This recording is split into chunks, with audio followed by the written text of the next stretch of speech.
not good. And then we have to look alternative sources, alternative financial, financial mechanism. In this context, we launched this economic justice campaign. So already we did in Africa. So we acknowledge that the Africa region has already held a powerful physical launch, and the Latin America and Caribbean region has conducted online launch, and it's a very important procedure we already follow. And also it started a global mobilization in Africa and Latin America. In the Asia region, we did like some country level initiatives. In Nepal, we organized like signature campaigns, and also we seen a lot of about the economic agenda in the, and of course there's Pakistan already somehow they are already discussed, and they launched, and in many parts of Asia already at country level they launched the economic campaign.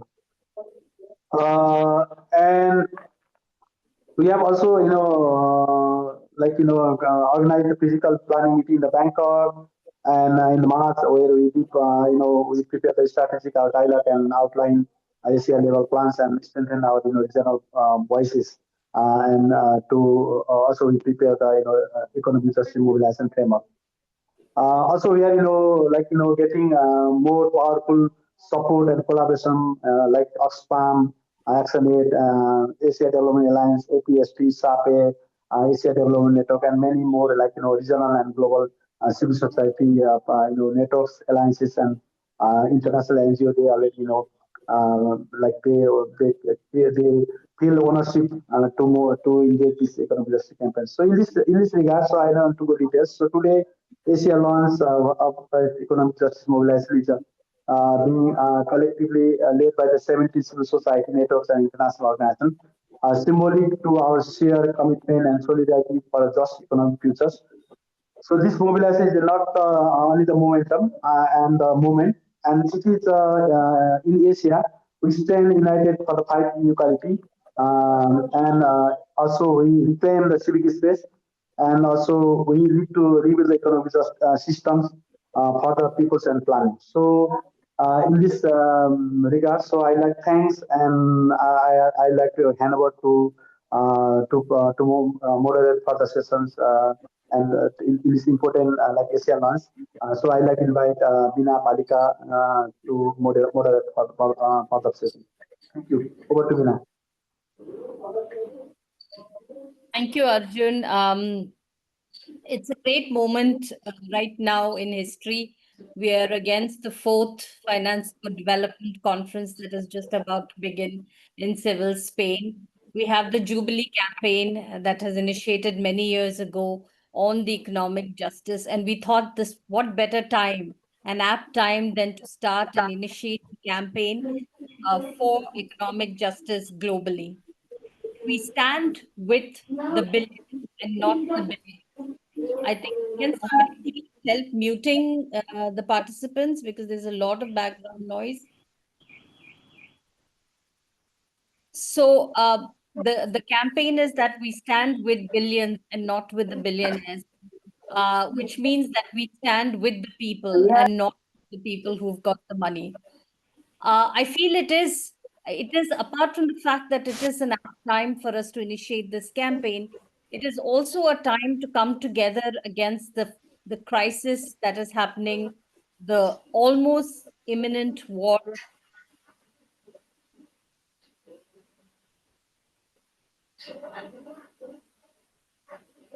Bina, you got muted. You got muted. I'm sorry, somebody's muting me and there are other people who are unmuted. Can you please mute because there's a lot of background noise. So, okay. Yeah, so I think we have to remember that in this ongoing crisis that is going on, and also globally, the right-wing fundamentalism is taking over different countries. I think it is time to come together as people who believe in social justice and who believe in human rights. So I would like to thank the global campaign against poverty, GCAP, to have initiated this campaign, of course, along with support and solidarity from many groups. Now we have a very, very eclectic panel from different parts of the world, different parts of Asia, who would be speaking today. But before I go to the panel, our keynote speaker, I'd like to introduce him. Mr. Jomo Sundaram is a prominent Malaysian economist. He currently serves as a senior advisor at the Khazanah Research Institute and an adjunct professor at the International Islamic University, Malaysia. Jomo graduated in economics from Yale University and obtained a Master of Public Administration from Harvard University. He completed his PhD at Harvard in 1977. His academic career also included appointments as a visiting professor and fellow at Cambridge, a Fulbright visiting professor position at Cornell University, and a senior research fellow at the Asia Research Institute at the National University of Singapore. Jomo, over to you.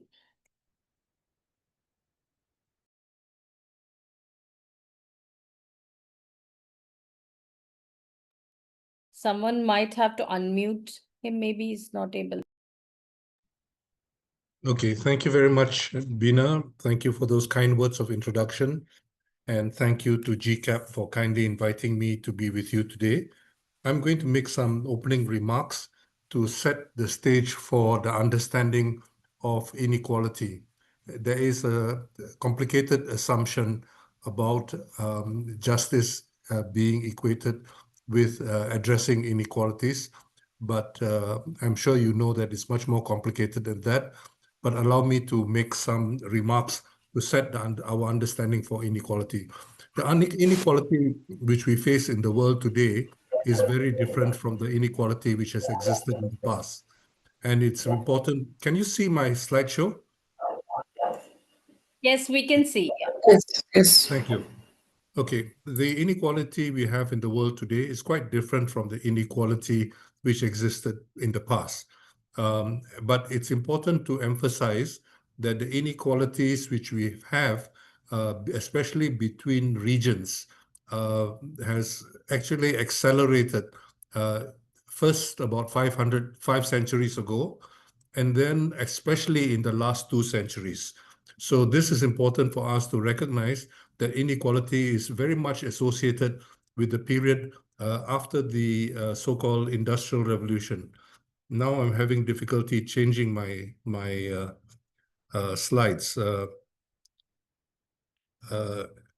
Does anybody have any advice on?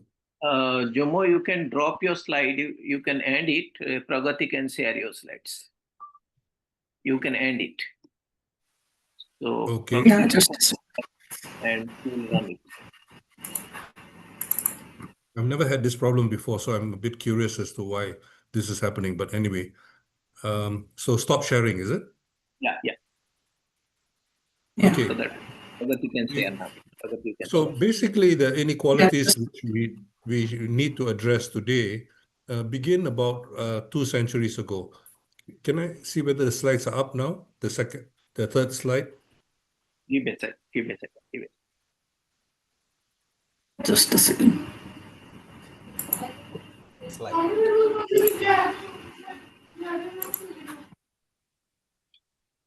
Yeah, is it showing now? It's Yes. The last slide is showing now. Yes. Can you go to the third slide, the one after that? Yes. Yeah, that this one.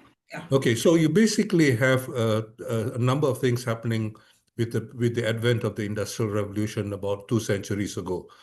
Firstly, you have a new type of imperialism,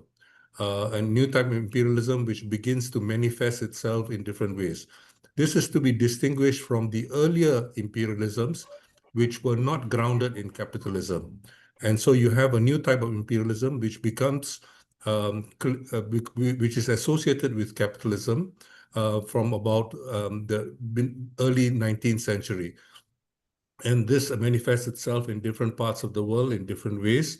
But I think it's important for us to recognize this new imperialism and that the response to it begins in the global south. It does not begin in the global north. It does not begin with John Hobson. It does not begin with Vladimir Ilyich Lenin, but rather it begins with with a lot of people. Importantly, for example, in the Muslim world, and we need to recognize, for example, that Said Jamaluddin al-Afghani began to write critically about imperialism, Western imperialism, particularly from about a century and a half ago. In India, an Indian who was elected to the English Parliament, Dadabhai Nauroji, started writing about something he called drainage or drain theory, basically conveying how the surplus was being drained from India to Britain. And this has subsequently been done. A lot of research has been done, most notably for India by Utsa Patnaik, but there have also been other attempts to do so for Africa, for example, by people like Walter Rodney, for Latin America, people like Eduardo Galeano, and there are others, of course, which I have no time to go through the whole list. Then there you have a period of accelerated growth. Accelerated growth because of the changes in technology, which were made possible by the Industrial Revolution. But it's very important to recognize that much of the investment to make that technological change possible was obtained precisely by taking from the global south.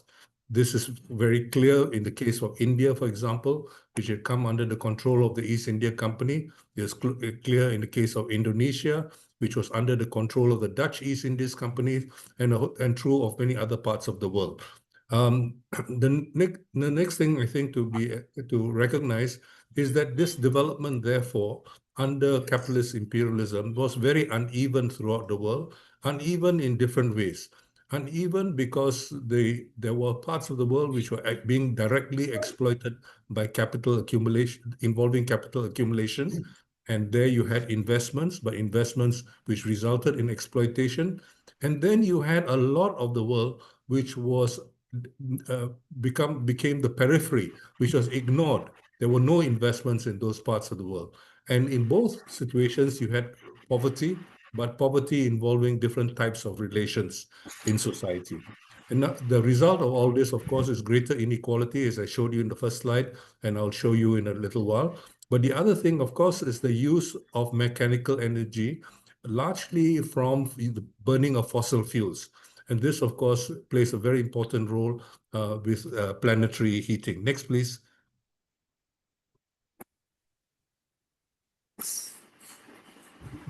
I don't know whether the slides are up or not. So if somebody could tell me if the slide is up. We can see. Is it showing now, the fourth slide? I can't Yes. see the Great slide. divergence. Yes. Great divergence, 1700. Okay, so this gives a sense of the kind of divergence which was beginning to take place between Western Europe and then later the Western offshoots of Europe. And here I'm referring, of course, to the settler colonies of the West, such as in Canada and Australia and New Zealand and so on and so forth. All these were very, very important. They have accelerated growth, but these were settler colonies. And even in the global south, what we call the global south today, there have been important settler colonies.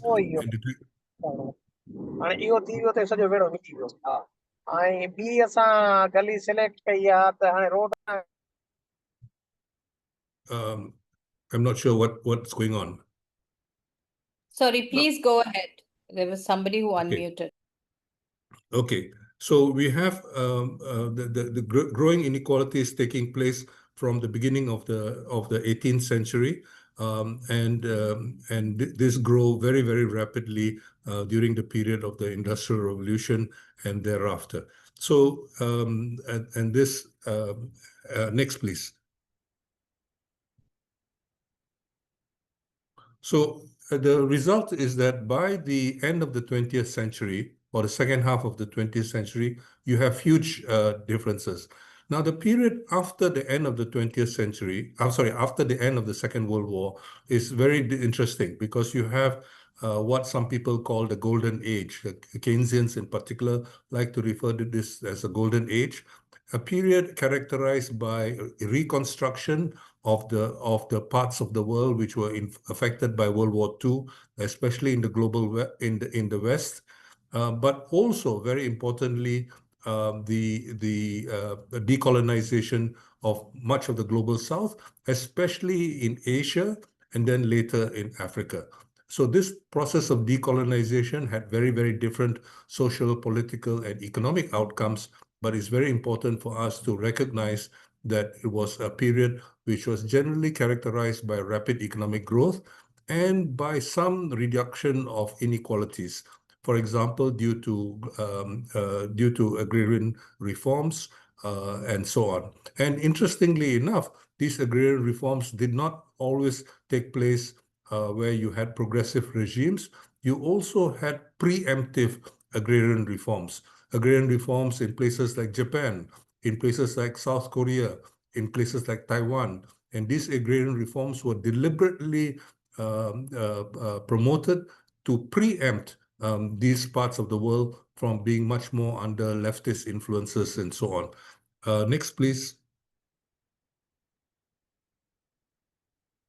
Okay, so then the point I want to make here is that the arguments for trade integration begin to be made during this period.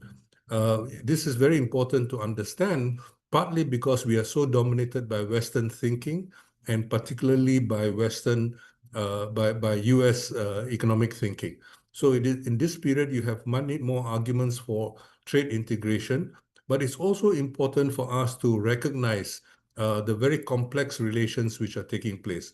So, one very conservative right-wing economist named Jagdish Bhagwati from India, for example, who is an advisor to the Modi government or was the advisor to the Modi government. Jagdish Bhagwati wrote in 1959, he wrote about immiserizing growth. In other words, people, especially small producers, were producing more and more and more, but they did not really earn much more. And then hence the term immiserizing growth. Of course, some of his subsequent work was of a different nature, but it's important to recognize that even so-called trade liberals like Jagdish Bhagwati and others, many of their arguments are actually recognize some of these problems associated with this. From the middle of the 20th century, you had very important writings such as that by Hans Singer and Raúl Prebisch from Argentina, who basically recognized that the terms of trade, in other words, the way in which international trade is organized, the prices you get for primary commodities versus manufacturers, the terms of trade were favoring manufacturers versus primary commodities. And another economist, also from the Global South, originally from the Caribbean, from Santa Lucia, W. Arthur Lewis, wrote about the terms of trade for tropical agriculture against temperate agriculture. So tropical agriculture was basically experienced lower prices compared to temperate agriculture. Now, so the kind of argument you often hear in more conventional economics actually is often self-serving. It's very selective, and there is a great deal of evidence to the contrary. More recently, from the end of the 20th century, you find that developing countries have been producing goods, most spectacularly, of course, countries like China, but even before that, other developing countries. And since then, other countries and India is supposed to be embarking on a period of made in India, and all these slogans about industrialization. But all that, which was supposed to reduce the cost of manufacturers for the global north and for the rest of the world, played a very important role in moderating inflationary tendencies due to many factors. And this basically has meant that the wages in the global south have not increased commensurate with the increased productivity in the global south. And what we find as a consequence is that conditions of living have improved in the global south because of the work and the productivity of agriculture, of industry compared to agriculture. But at the same time, they have not improved significantly enough. And this, of course, is captured in various different ways, including the very famous collapse of the building in Dhaka in Bangladesh several years ago, which basically testifies to the working conditions in which many workers in the global south are subjected to.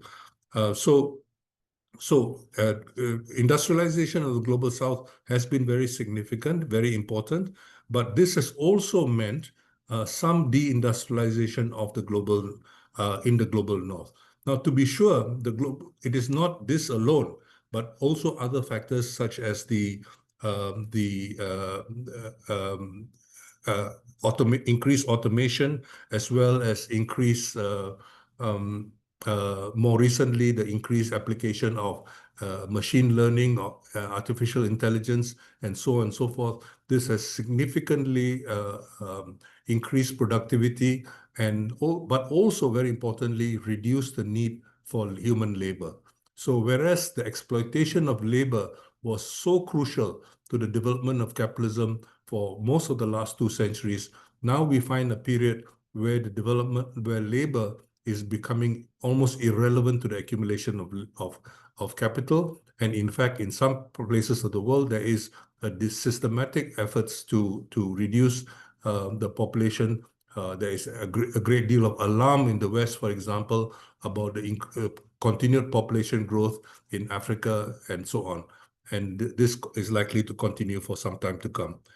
Next, please. Okay, this is a simple graph to give you a sense of how the terms of trade for primary commodities went down over the course of the 20th century. Next, please. And the next graph gives you a sense of how developing country manufactured goods have actually fared. They have trended downwards in general over the last since the end of the 20th century, and this trend has continued to the present period. Next, please. Okay, so this is something which often people don't talk about, but you know, the term which became very popular from the end of the 20th century into the early 21st century is globalization. It has been wrongly equated with imperialism. Imperialism involves much more than globalization. And so we have a very curious situation right now where the Washington government is very much against globalization, but the government of Beijing is very much for globalization. And one very important development which has taken place over this period is that in the early period, globalization was very often associated with trade liberalization. But what we find in the recent period is that financial globalization has become extremely important. And this is captured by this bar chart. Next, please. Okay. So the consequence of this, of course, is a very significant net financial transfers from the global south to the global north. And next, please. What I want to emphasize here is that, in fact, while the general trend has been to go from the south to the north, through the international monetary system, which has been very much dollar-dominated, there has been a significant flow of capital from the world to the US. Okay, so the US is actually not a net capital exporter, as many people presumed, but rather a significant importer of capital. And this works through the US-dominated international monetary system, and I won't get into that right now. But let me just emphasize that I'm not one of those who believes that de-dollarization is something terribly important to do in the present period. De-dollarization is unlikely to succeed in the short term, although in the medium term, it is likely to have important consequences in terms of weakening US hegemony. But it's not something where the global south has much impact. And I think it's a major distraction to put too much emphasis on the question of de-dollarization. Now, the next slide, please. Okay, so this, I wanted to emphasize that although there have been significant flows of finance from the north to the south. Yeah? Not a lot, but there have been significant flows. In fact, they do not contribute very directly to what economists call gross fixed capital formation. Fixed capital formation is the actual real investments. Okay, and we do not see all that much. So just because you have much more financial investments, you do not necessarily have more real investments. So let us not confuse one with the other. Next, please. Okay, so I want to emphasize that, in fact, contrary to the claims of the advocates of financial globalization, the flows have been not from the capital rich to the capital poor, but except for Southeast Asia, in fact, it has been from the capital poor to the capital rich.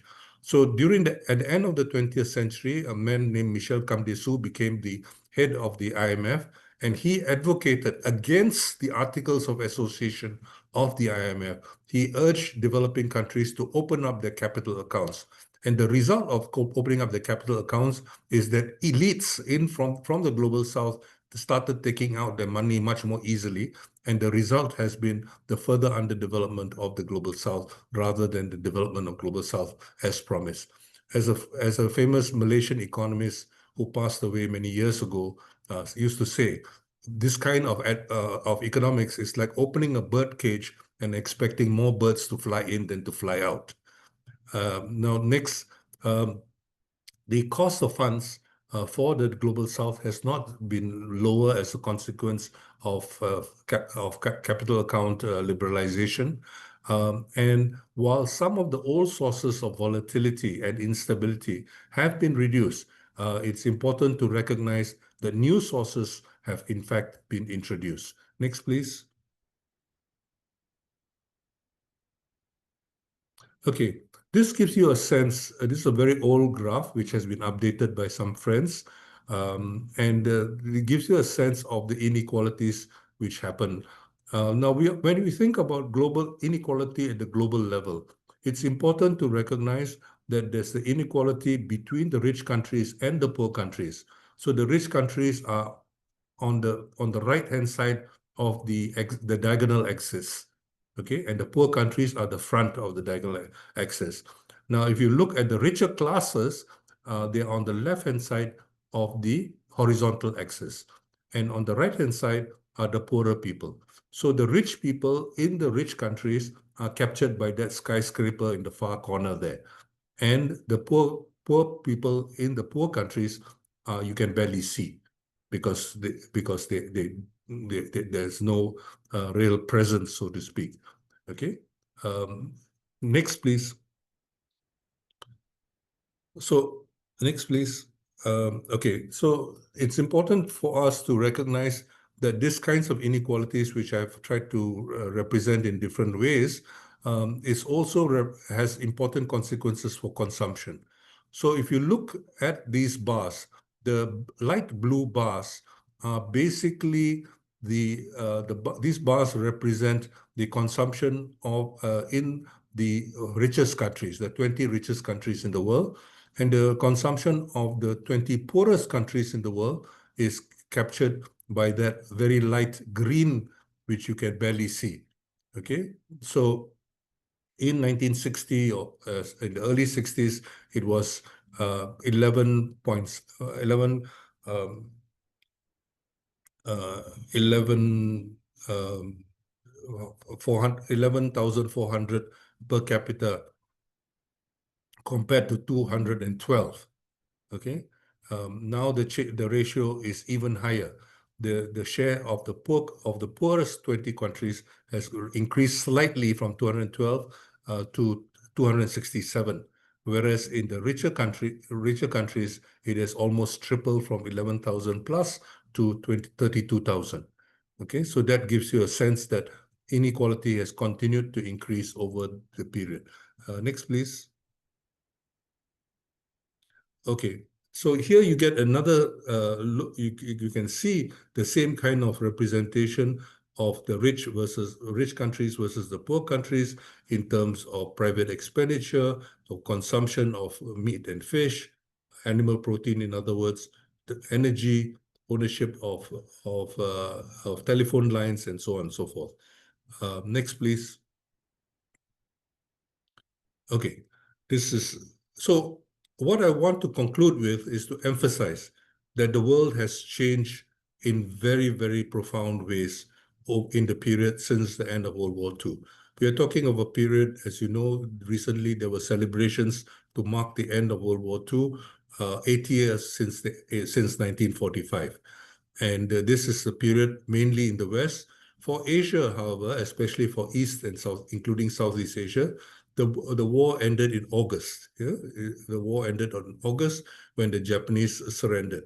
And it's important for us to recognize that this is a period where we thought the Second World War was the war to end all wars. And the United Nations was born with that promise and so on. Unfortunately, this has not been the case. And what we have seen in the period since then is the end of with the end, there's been the significant Cold War, where many people died, and especially in the global South. More than 3 million, some people argue 4 million people died in Vietnam alone.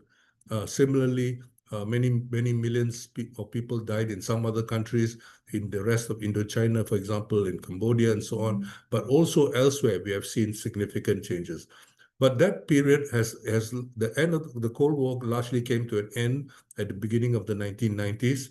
And subsequently, depending on how you look at the world, there was a celebration of the US victory, the victory of the West in the First Cold War, and this promise of the so-called end of history.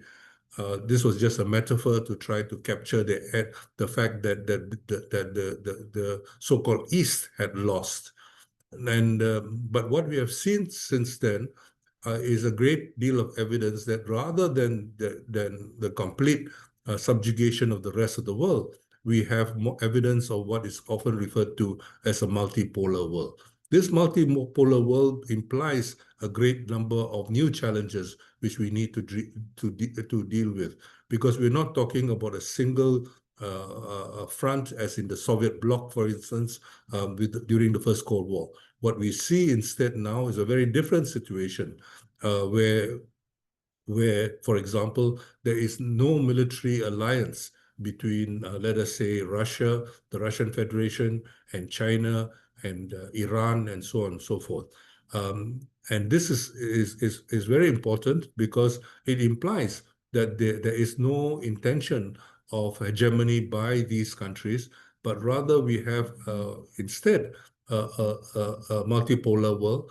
But for President Trump, unlike some of his predecessors, he likes to go to deal with other countries on a one-to-one basis. And this is one reason why he refuses, for example, to deal with ASEAN as a group, or he refuses to deal with any other potential bloc from the developing countries, no matter how small these countries might be. Because this is the mentality of a bully.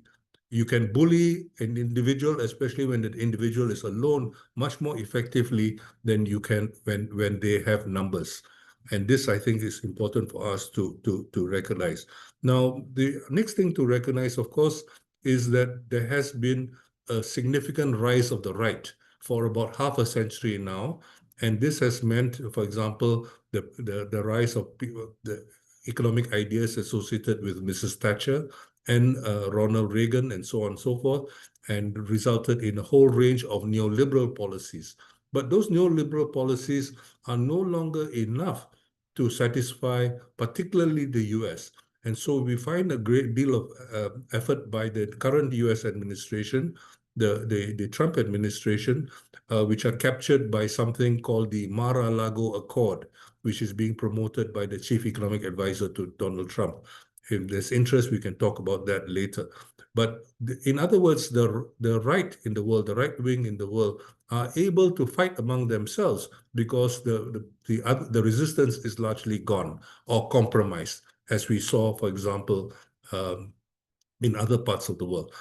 Another very important development, of course, is that you have the rise of the neocons, and the neocons the neoconservatives, who are very influential, are now being opposed by, sometimes they're called nationalists, sometimes they're called populists. I prefer to use a term which was coined in Sri Lanka by Sri Lanka around 1983. These are basically ethno-populists. These are ideologies which are inspired by a dominant group vis-a-vis minorities. In India, in many other parts of the world, in Brazil and so on and so forth, and of course in the West. And you have seen the rise of this kind of ethno-populist, ethno-nationalist groups. Another very important development is that in the past, the debate as far as US foreign policy, US hegemony is concerned, was between the so-called realists, people like Henry Kissinger, John Mearsheimer, and so on and so forth, versus the so-called idealists who were supposedly fighting for human rights and or democracy and so on and so forth. This was a lie, but the point is that many people believe that lie. Today, Trump has done something which is very important for us to take note of, and that he has redefined the differences between the so-called neoliberal globalists versus whatever he considers himself, and the kind of alliance which he's trying to build, particularly in the Western world, but also beyond. Note, for example, his very close relationship with Prime Minister Narendra Modi in India. Or note, for example, his encouragement in his first administration of people like Abe Shinzo in Japan, and so on and so forth. These are all people who subscribe to varying degrees to his own ideology, but more importantly are prepared to work with the Trump administration and their allies in the present period. And of course, the leading example of that is Benjamin Netanyahu. Now, where are the rest? Unfortunately, they are very weak. We do not even, the non-aligned movement is almost non-existent. It is very little. I asked the Indian foreign minister what happened to India's support for the non-aligned movement, which was hosted, the conference was hosted in India in 1987.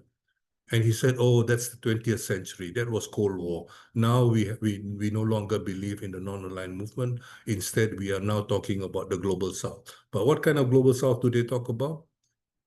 Well, it's for us to think about this. My point about all this is that we now live in a very, very different world from which many of our ideas, which for economic justice, were being promoted. We are in a very small minority.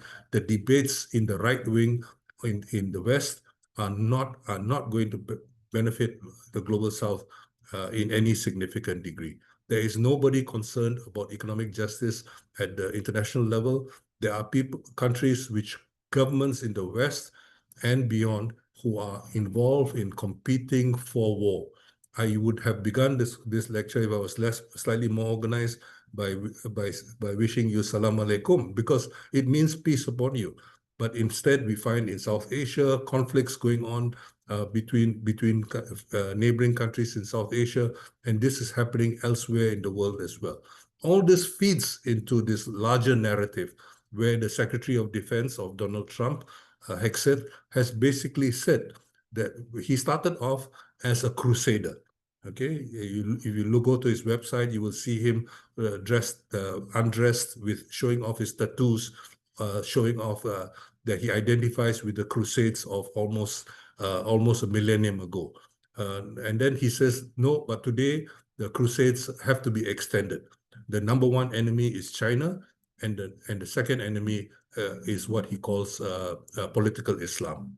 So this basically, and we also know that this political Islam ideology has led to not only the support for Israel, but also the selective support, for example, of the Daesh government, which now dominates Syria and so on.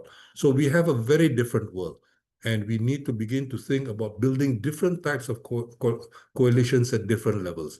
Among governments, the few progressive governments there are will need to build coalitions with others. And we need to understand the need for those kinds of coalitions.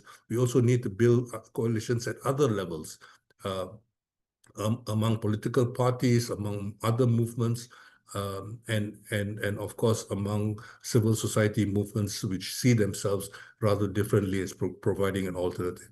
If you insist on the same terms and conditions for all types of cooperation, we are not going to get very far. And I think this is the big key challenge for us right now in a world where there is very, very little interest among most governments in terms of trying to improve economic justice, especially in the global south. So that is a challenge for us, all of us here. Let me stop here and thank you very much. There's one last slide, but it's basically just for those of you who are interested in following some of these discussions which some of us are trying to conduct. Thank you very much for your attention. Thank you. Thank you so much, Jomo. I think everybody will agree that that was a very great lesson in history of tracing how we've ended up in this situation of such high differences or gaps within in economic inequalities, and then finally leading to the fact that only collective action or coalition building will actually help us to move forward. That was really interesting, and some things, even for me, it was really new and a new learning. Thank you very much for that. I'd now like to open the floor if there are any quick questions related to, I know there are a lot of comments from people for funding, etc., but I'm not going to go into those comments. But if others have any questions, queries, or suggestions purely based on what Jomo has just said, please feel free either to unmute yourselves or to put it in the chat box.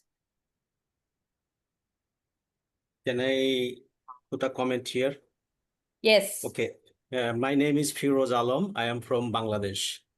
So really, it was a very good presentation. Really, really very eye-opening. Thank you, Jomo. But I have a question that is the civil societies, like the NGOs, is a big force in the present world because everywhere there are NGOs. But I find something wrong here. I'll tell wrong. It is because this NGOs are funded by the rich countries. They're taking fund from USA, UK, Netherlands, from that countries. And I feel that they have some kind of agenda. They have their kind of concept that they are implementing through these civil societies. So how far we can rely on these civil societies to change the world in a in a better shape or bring the justice? Thank you. Jomo, we can Should I collect respond? a few questions and then you can respond. Yeah, if that's fine. Anyone else? In interest of time, I think Jomo can take this into Okay. this. Okay, Jomo, you can respond to that, please. Okay, thank you very much for that question from Bangladesh.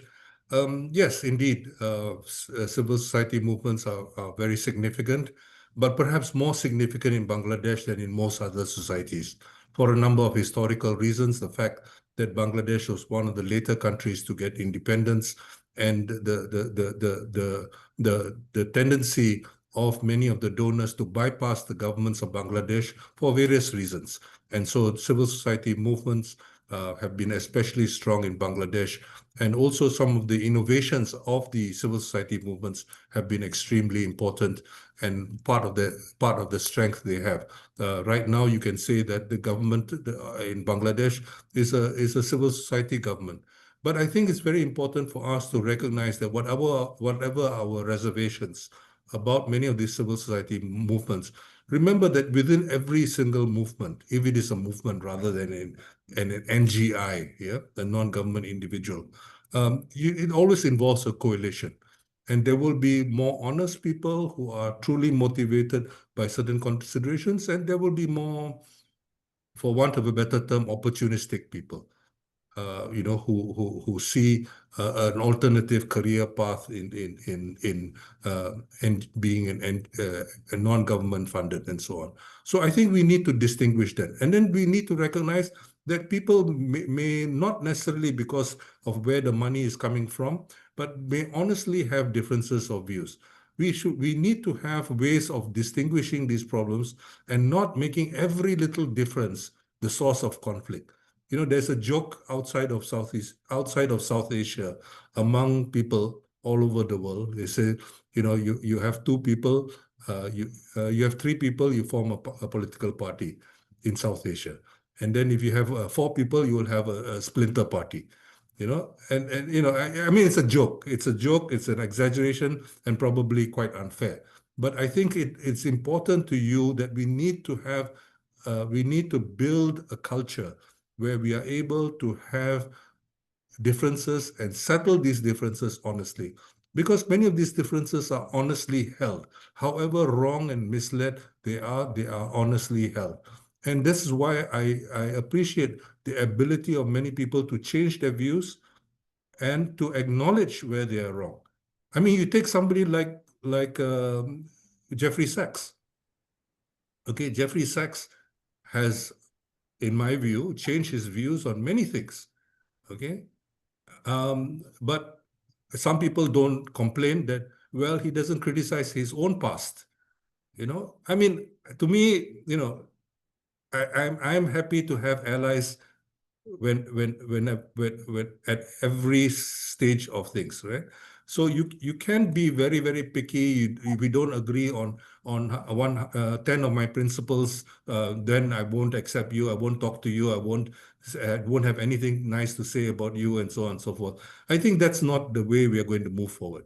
I think we will need to have a different political culture, and to recognize that there will be differences which will not be reconcilable. And that's why I emphasize the need to organize on different issues. For example, if you take, for example,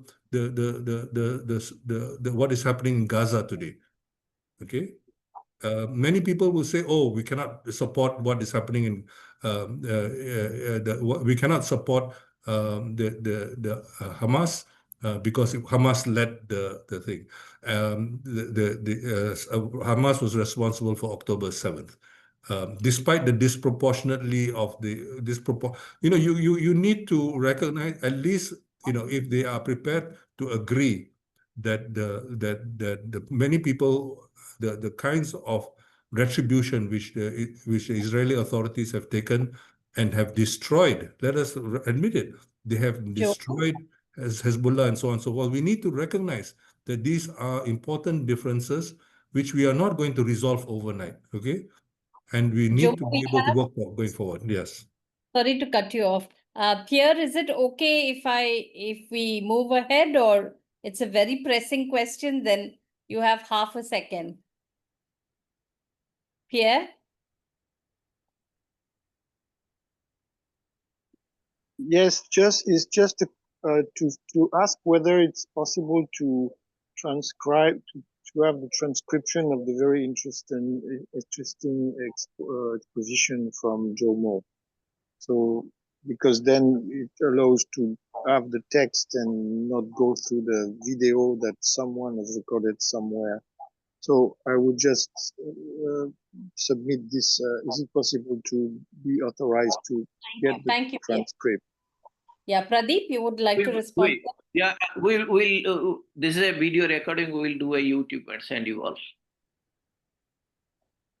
Thank you. Thank you so much, Jomo. Sorry, I mean, I think we should have a separate session with Jomo, just, you know, so that more people can have, I'm sure lots of people will have a lot of questions to ask, but thank you very much for taking out. There is a question from Marianne in the... Yeah, actually, we don't have much time, yes, unfortunately, we have to move ahead. So I thank you very much, Jomo, and we will move ahead to the next session. To start the session, we have Zia, if it's okay, can I give Pam to speak, as she needs to leave? So Pam Rajput from India, if you can come on, and then we can have the other speakers. Pam is a feminist, very, very popular and young feminist from India, and has been very engaging in these processes looking at women's rights and economic inequalities. Pam, over to you. Thank you, Veena. And sorry to others who had to speak before me. Thank you for. Let me, first of all, congratulate the organizers for organizing this event, and particularly Pradeep ji, and inviting me to speak. I don't think you need another speaker after Jomo. Brilliant analysis, how we have landed in the present situation. However, since you have asked me to speak on economic justice from gender perspective, let me say that I may not be saying something new which we have not been talking about at different fora, be it the Asia Pacific Forum or the GCAP Forum. And as Jomo was talking, I was reminded of way back in 1993, I delved into this theme and had a conference of the women from Global South on women and globalization, which was published then.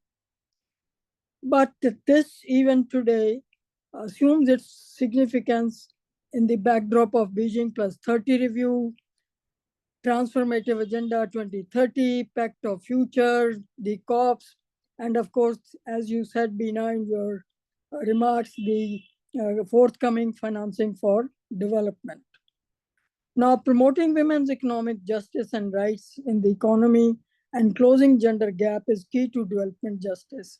And when I say that, I feel and I wish to borrow a phrase from Action Aid, that it is time to move from exploitative and extractive economies to feminist well-being economies. And why I say that is that around the world, women are facing economic hardships, exploitation, and denied spaces because of global unfair systems, structural barriers to basic necessities, because of harmful economic systems rooted in neoliberal and colonial systems of oppression. So the call for the need of women's economic justice with thrust on realization of their right to participate, I want to underline, participate, and benefits from the economic systems and decisions, and challenge the patriarchy, colonialism, and neo-colonialism. Decades of international commitments, policy frameworks have done little to disrupt the economic and political system that perpetuate inequality without dismantling the global economic architecture. We had in 2015 the summit with great hopes, and I'm sure some of you must be there. And the UN Women had organized a conference in partnership with the people. No. And that conference was from movement from commitments to action. But more than that, there were banners outside all over the UN building, and that said planet 50-50 by 2030. Patriarchy will come to an end by 2030. Now, where are we? That is the question that I want to pose today as we speak in this forum. If I can quote some data to establish my point, and that is, the Secretary General of the United Nations himself concedes that it will take 300 years to achieve gender equality. The gender snapshot prepared by the UN Women I want to share with you says it will take 137 years to lift women and girls from extreme poverty. There are 342.4 million women who just live on less than $2.15 a day. 119.3 million girls are out of schools with the UNEP, and 1 in 8 women girls in the age of 15 to 49 are subject to sexual and physical violence. Women earn 20% less than men as far as their wages are concerned, and also there are significant gaps in social protection. Women and girls responsible for water collecting in 70% of the households without access to water. And globally, over 2.7 billion women are legally restricted from having the same choice of jobs as men. Globally, gender gap in labor force participation is around 30%. Women overrepresented in seasonal, informal, part-time, low-wage work with limited access to social protection. Women lack access to and control over land assets. And as I said, violence and harassment is something so common in the workplace that if the economic cost of disseminating the discriminatory social practices and violence is, approximated, it will come to $6 trillion annually. And latest, of course, which is being talked so much, but it has been there for ages now, and that is the care work. Disproportionate share of work, estimated that by 2050, women still will be spending 2.5 more hours than in unpaid care work than men. It is a sign that if monetary value of the this work of women is calculated, it will be close to 40% of the GDP of some of the countries. And not to miss the migrant population. The migrant population, 281 million women, the 48% of the 281 million are women. They are in low paid jobs, they are in domestic workers, and now that you know how they are suffering in the conflict areas. But what is also important is that this is all shaped by intersectionality, hierarchy of race, ethnicity, caste, class, sexual orientation, etc. And what I would like to say is that the current economic system, given all these facts and the policies that shape them, are rife with persistent and cultural barriers of women, resulting from dominant economic models that enshrine inequalities in their structures, and they concentrate on the redistributive opportunity, resources, and wealth. The feminist movements, therefore, I would like to emphasize last, they seek push beyond policy tweaks. You see, we have this policy, now we have gender acceleration policy, we have this policy, but it is time that we push, beyond policy tweaks and demand a complete restructuring of how power and resources are distributed, keeping in mind intersectional concerns and interests. We have come a long way, but our spirit is undaunted. We know Bina is there, that the mantle is being taken over by the young feminists the world over. We have the women's constituency in APRSM. We have the feminist task force of GCAP. Everybody is working.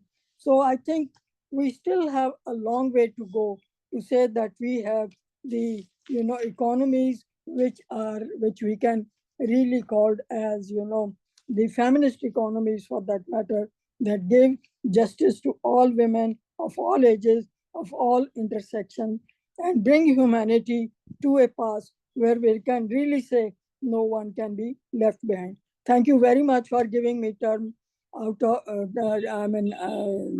asking me to speak out of turn. And sorry, I have to leave for another urgent meeting, and that's how I rushed in my speech. And I'm sure we will continue to work together in times to come. Thank you. Thank you very much, Pam. I think there's really, really significant information, and talking about women's rights and how it really, truly, when we think about the backlash that gender rights and women's rights are facing today, I think it is quite frightening. Thank you so much for highlighting that, and we hope that we'll work together on gender rights. I have next, I missed Mustafa earlier when I mentioned, so I'd like to call on Mustafa Talpur of Oxfam Asia to talk on the rising inequality in Asia. Mustafa, I don't see you, but I'm told you're here. You should see me, Mina. Yes, now I can Okay. see you. All right, thank you. Let me share my slides if I can.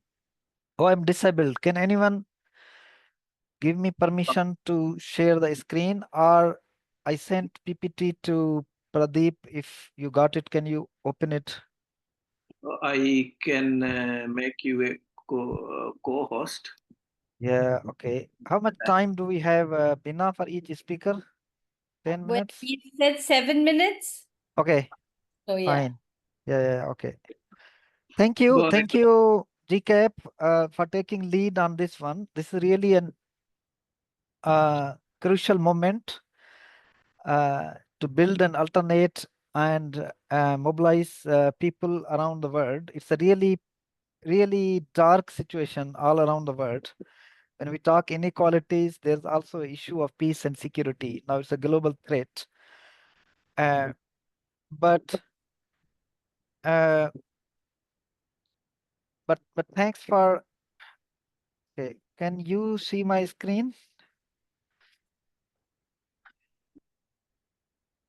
Yes, we can see.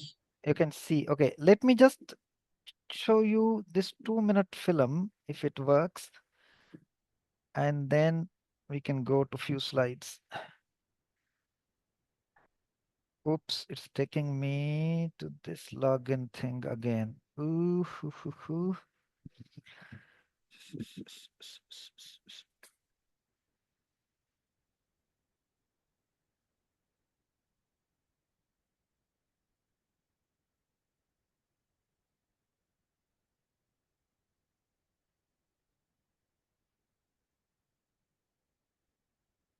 We cannot see the film. Actually, we are not able to see. It's not.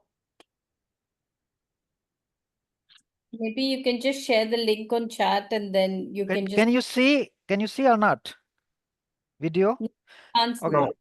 Okay, forget. Let's then go to Yeah, directly we on also the. have time constraints. So if you Yeah, can. let's just go on the. Oh, where is my PPT?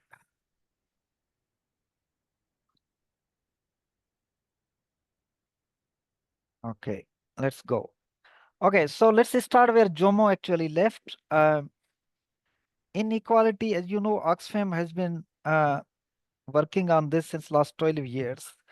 And luckily or unluckily, I'm part from that campaign from very first day. So every year we produce a new numbers of how word is really captured by few people and few men basically. If you see this graph, this is from last year's report, that only 5 men doubled their wealth since 2020, while 5 billion people were made poorer. So this is post-COVID phenomena, where 5 people's wealth increased from 405 billion to 869 billion US dollars just in 2 to 3 years period.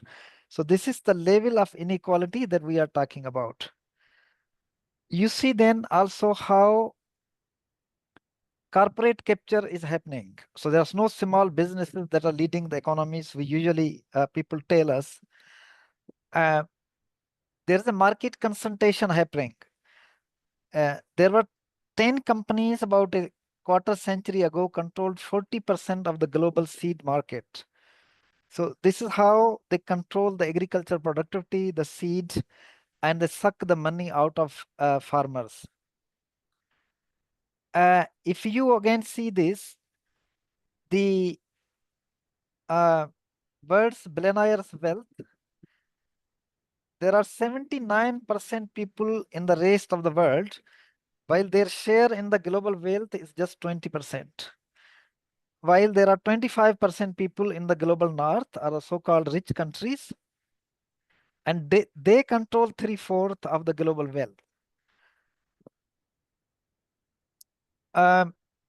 This is the last year's analysis. Actually, the report that we released this year, January, that in just 1 year period from 22-23 to the 23-24, the billionaires' wealth increased more than 3 times, from 500 US billions to 2000 billions. So this is the ways that Jomo was talking about, how this money is being sucked up in few hands from global south countries, but also from the working class people in the global north. 2-3 years ago, we estimated that world will see a first trillionaire. And we asked people globally in many streets, do you know how do you count trillionaire? And nobody was really correct that how much that wealth is. So this is the money that even people cannot count about, but world is now seeing that level of wealth. And now this year we forecasted that there will be 5 trillionaires within a decade. So in this decade, world will see while half of the world's population will live below the poverty line. And how is that happening? We usually get the argument that the rich people are hardworking, they are talented. But if you see this graphic, 60% of billionaire wealth globally is coming from inherited wealth. So there's no hard work in it. It's just parents shifting their wealth to the next generation, or it's gained from crony capitalism or corruption and monopoly of the power, buying the politics, and the sweetheart contracts and all of that. Now, so this is the colonialism graph that we calculated this year. You might have seen, and this what Jomo was referring to, an Indian, this Dadabhai Noroji who talked about this. So this is a kind of estimated calculation. There are a lot of questions on that, how you calculate the past wealth. But a part of that, in just from 1765 to 1900, $33.8 trillion was drained from India to the richest 10% in the UK. So there's a quote unquote that not everybody in UK benefited, but this is a $33 trillion that was drained, what at that time was called India, now Pakistan, India, Bangladesh, these 3 countries. So this is a huge drain of the resources that took place in that period. Still today, so colonialism hasn't ended. It has just changed its shape and its ways and modus operandi. In 2023, we calculated the global south paid over $30 million an hour to the richest 1% in the global north through various means, through the corporate capture, through tax avoidance, through debt payments, and all of these instruments that are used to suck the resources out of the global south. So how this really system works? You buy an asset, build a company, watch how it increases its value. It's an untaxed. You lobby. If you have money, power, use your wealth and power to lobby the policymakers. And then rich people worldwide, they ignore the tax rules. They pay less than ordinary street vendor pays. They hide their wealth offshore, and together with the financial intermediaries and illicit financial fellows, they move around the capital. And there's not many countries who have inheritance tax, or if there is, they keep avoiding and not paying the inheritance tax. So this is how these people get richer and richer. But the challenge isn't only people getting richer. They are now controlling politics. But if you look, we now see the challenge of the climatic catastrophe, and that's also led by rich countries and the rich people in the rich countries. So in 29, together with the Stockholm Environment Institute, we calculated that in 29, the richest 1% were responsible for 16% of the global carbon emissions, and the same as the emission of the poorest 66% of the humanity. So when the global north talks about just energy transition or energy transition, we in the global south are the poor people. They're already green. It is those people who have historically polluted the world and now destroying it are responsible, and they are still doing it. If you see, they have spent all their carbon budget. So top 1% are responsible almost 50% of the emissions, and the middle 40% are responsible for 43% of the global emissions, and the rest of us, the bottom half of the people, poorest 50% of people, are just responsible for the 8% of emissions. So it's not only the gap and disparity in the wealth, but it's also leading to the disparity in the global emissions. And the rich people, through how do they do it? So through their three ways that they do contribute more into that. Through carbon that they emit in daily lives from consumption. So the rich people's consumption pattern is completely different, including from their private jets, lavish lifestyles, and private yachts that they use. But more importantly, through their investments and shareholding in heavily polluted industries, in fossil fuels, where they have really a vested interest.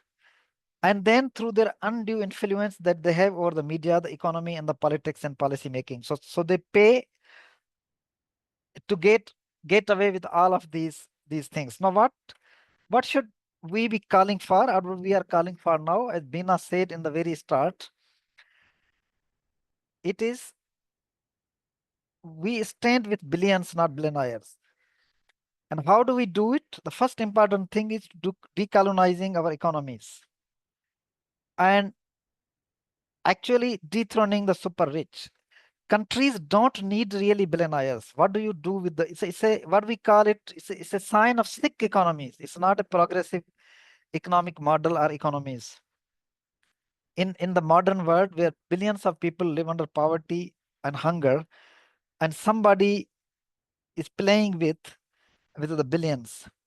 So radically reducing inequality, setting a national and global goal. Now we had SDG 10, but I don't think that's working. That's working well. And then at national level, the inequality goal is not really that visible. Then people talk about other goals. But this is the fundamental problem that's actually holding back progress to all other goals, to poverty, to gender equality, to education and health services, because the poor public services, there's no money left for the governments to spend on public services and poverty alleviation. That are the spendings that reduce inequalities. Then, of course, there need to be a repair. Yes, in last 1 minute. Yes, it's just few suggestions that I put forward. We need to call on and ask for end of modern day colonialism. So the control on our economies, on our political system, in many countries, still IMF dictates the budgets and economic policies, including my country, Pakistan.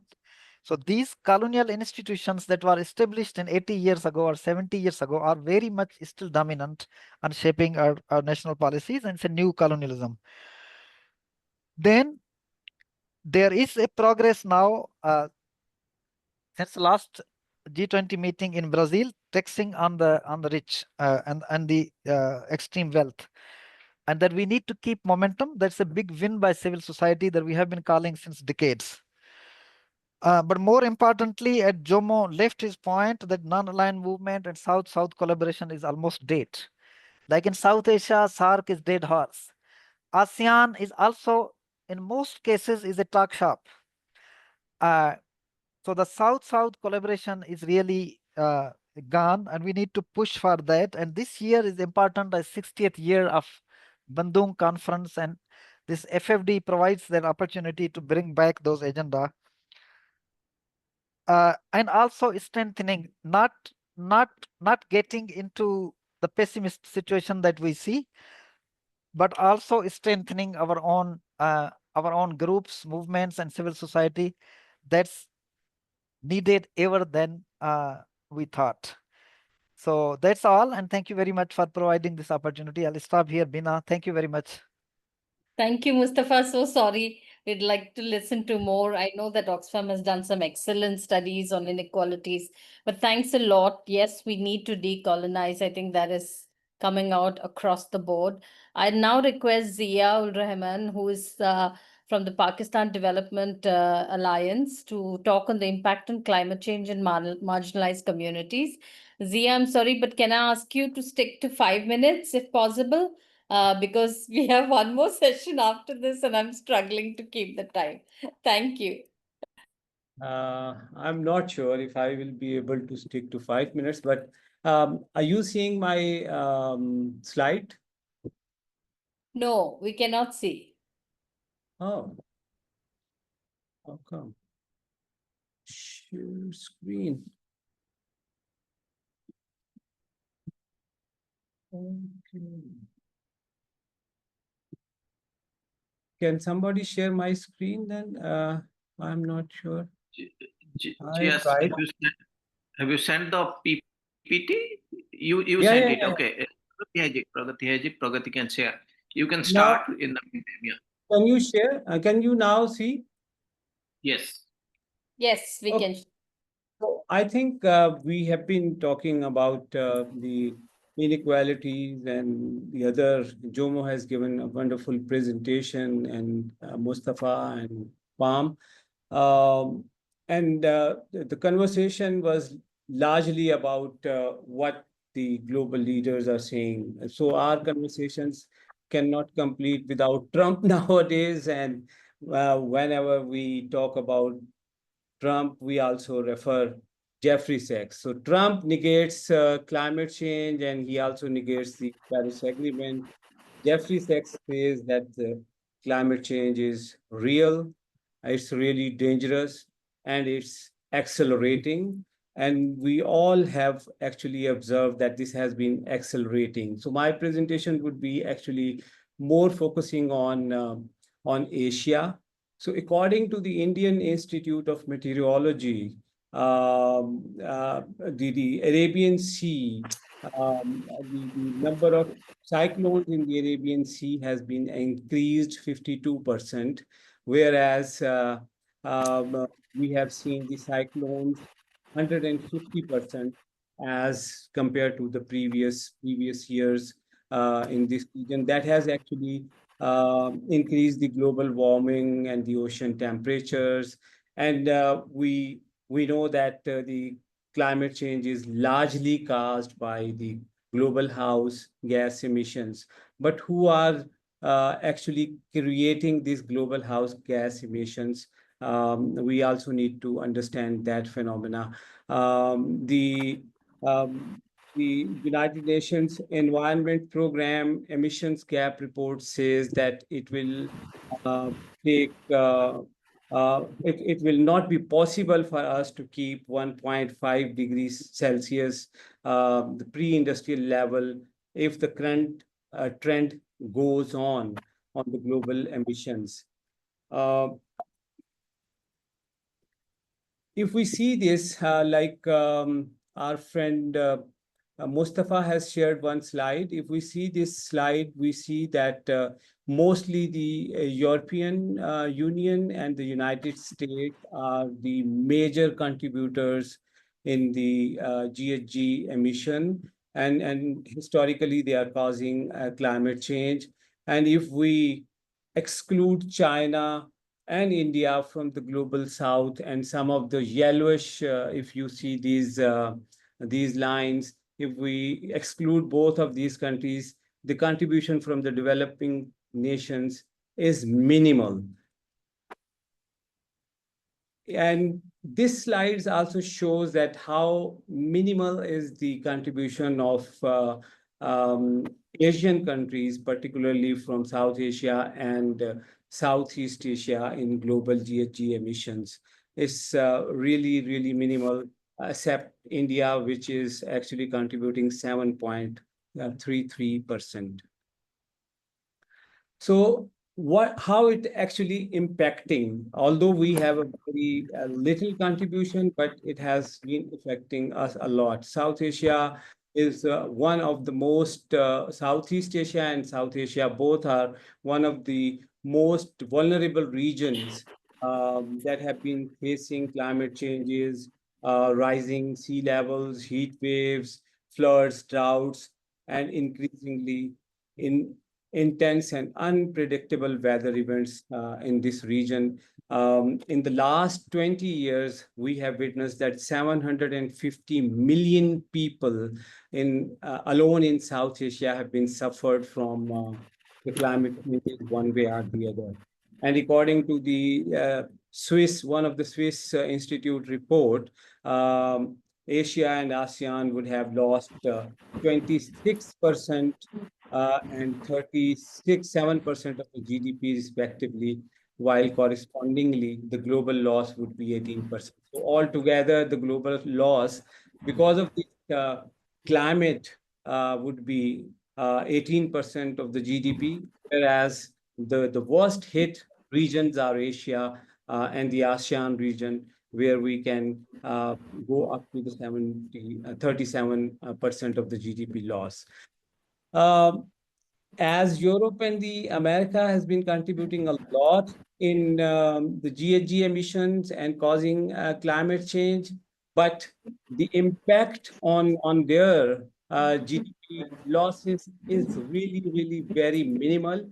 And we see that this the most of the impact is in South Asian and Central Asian region, and this slide also shows that the most of the impact is on lower and middle income countries because of the climate changes. How actually we have been dealing with these climate changes through, of course, through climate financing, and mostly the climate financing is being provided by the international funding that is obtained from private and alternate financial sources in order to assist climate adaptation and mitigation.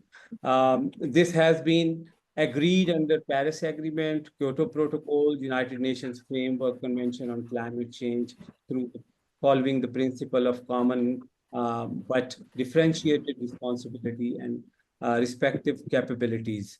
But actually, you know, what is happening, the most of the climate financing is being delivered through, again, the colonial institutions, as Mustafa has said, World Bank and IMF, and the other multilateral development banks like ADB, AIIB, NDB, Islamic Development Bank, etc.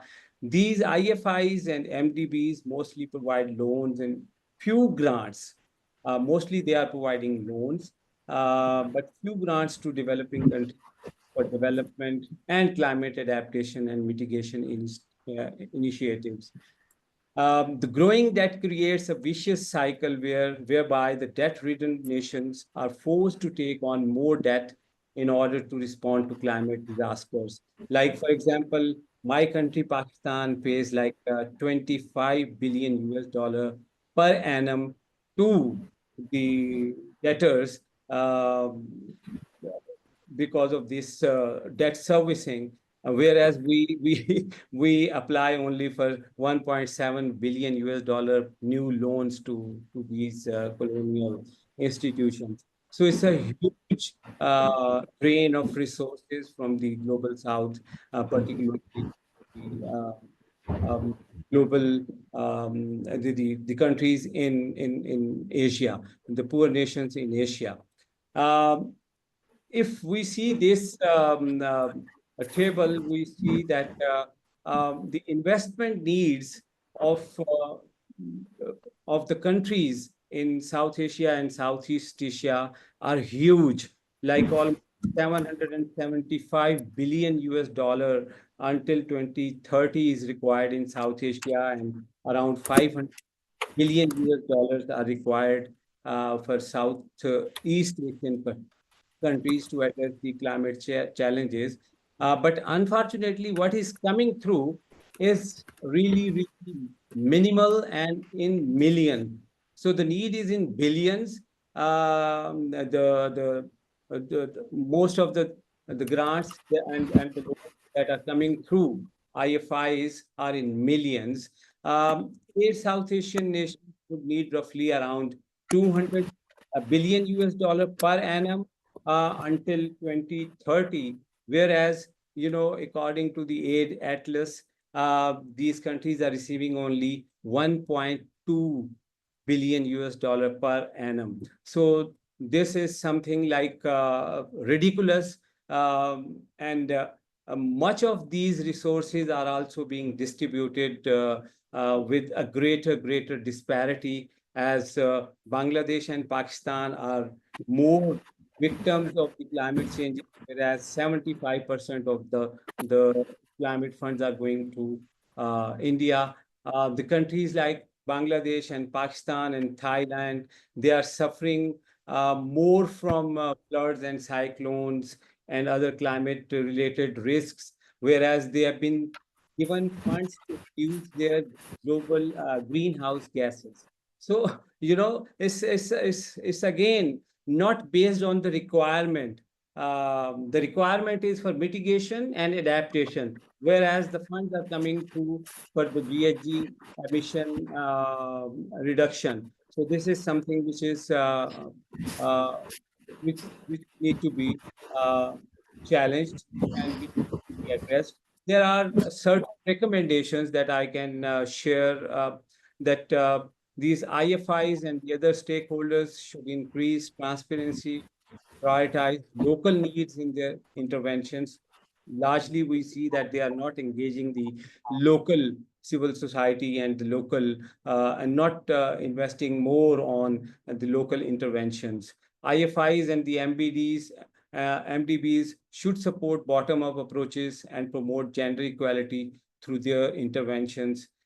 These MDBs should ensure climate resilient public-private partnership and leverage private sector investments.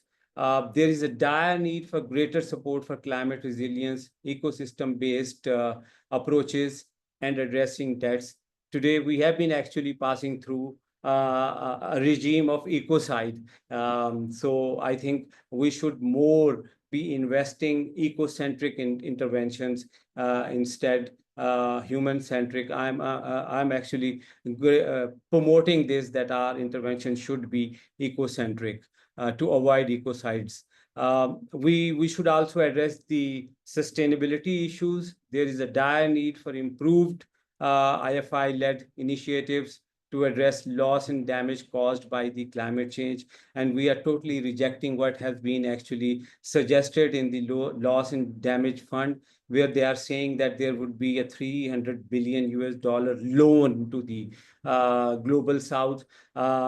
We totally reject that, and we would demand that this should not be a loan. There should be a climate reparations, and they should actually understand that this is the historical responsibility of the global North to pay back what has they caused to the global North.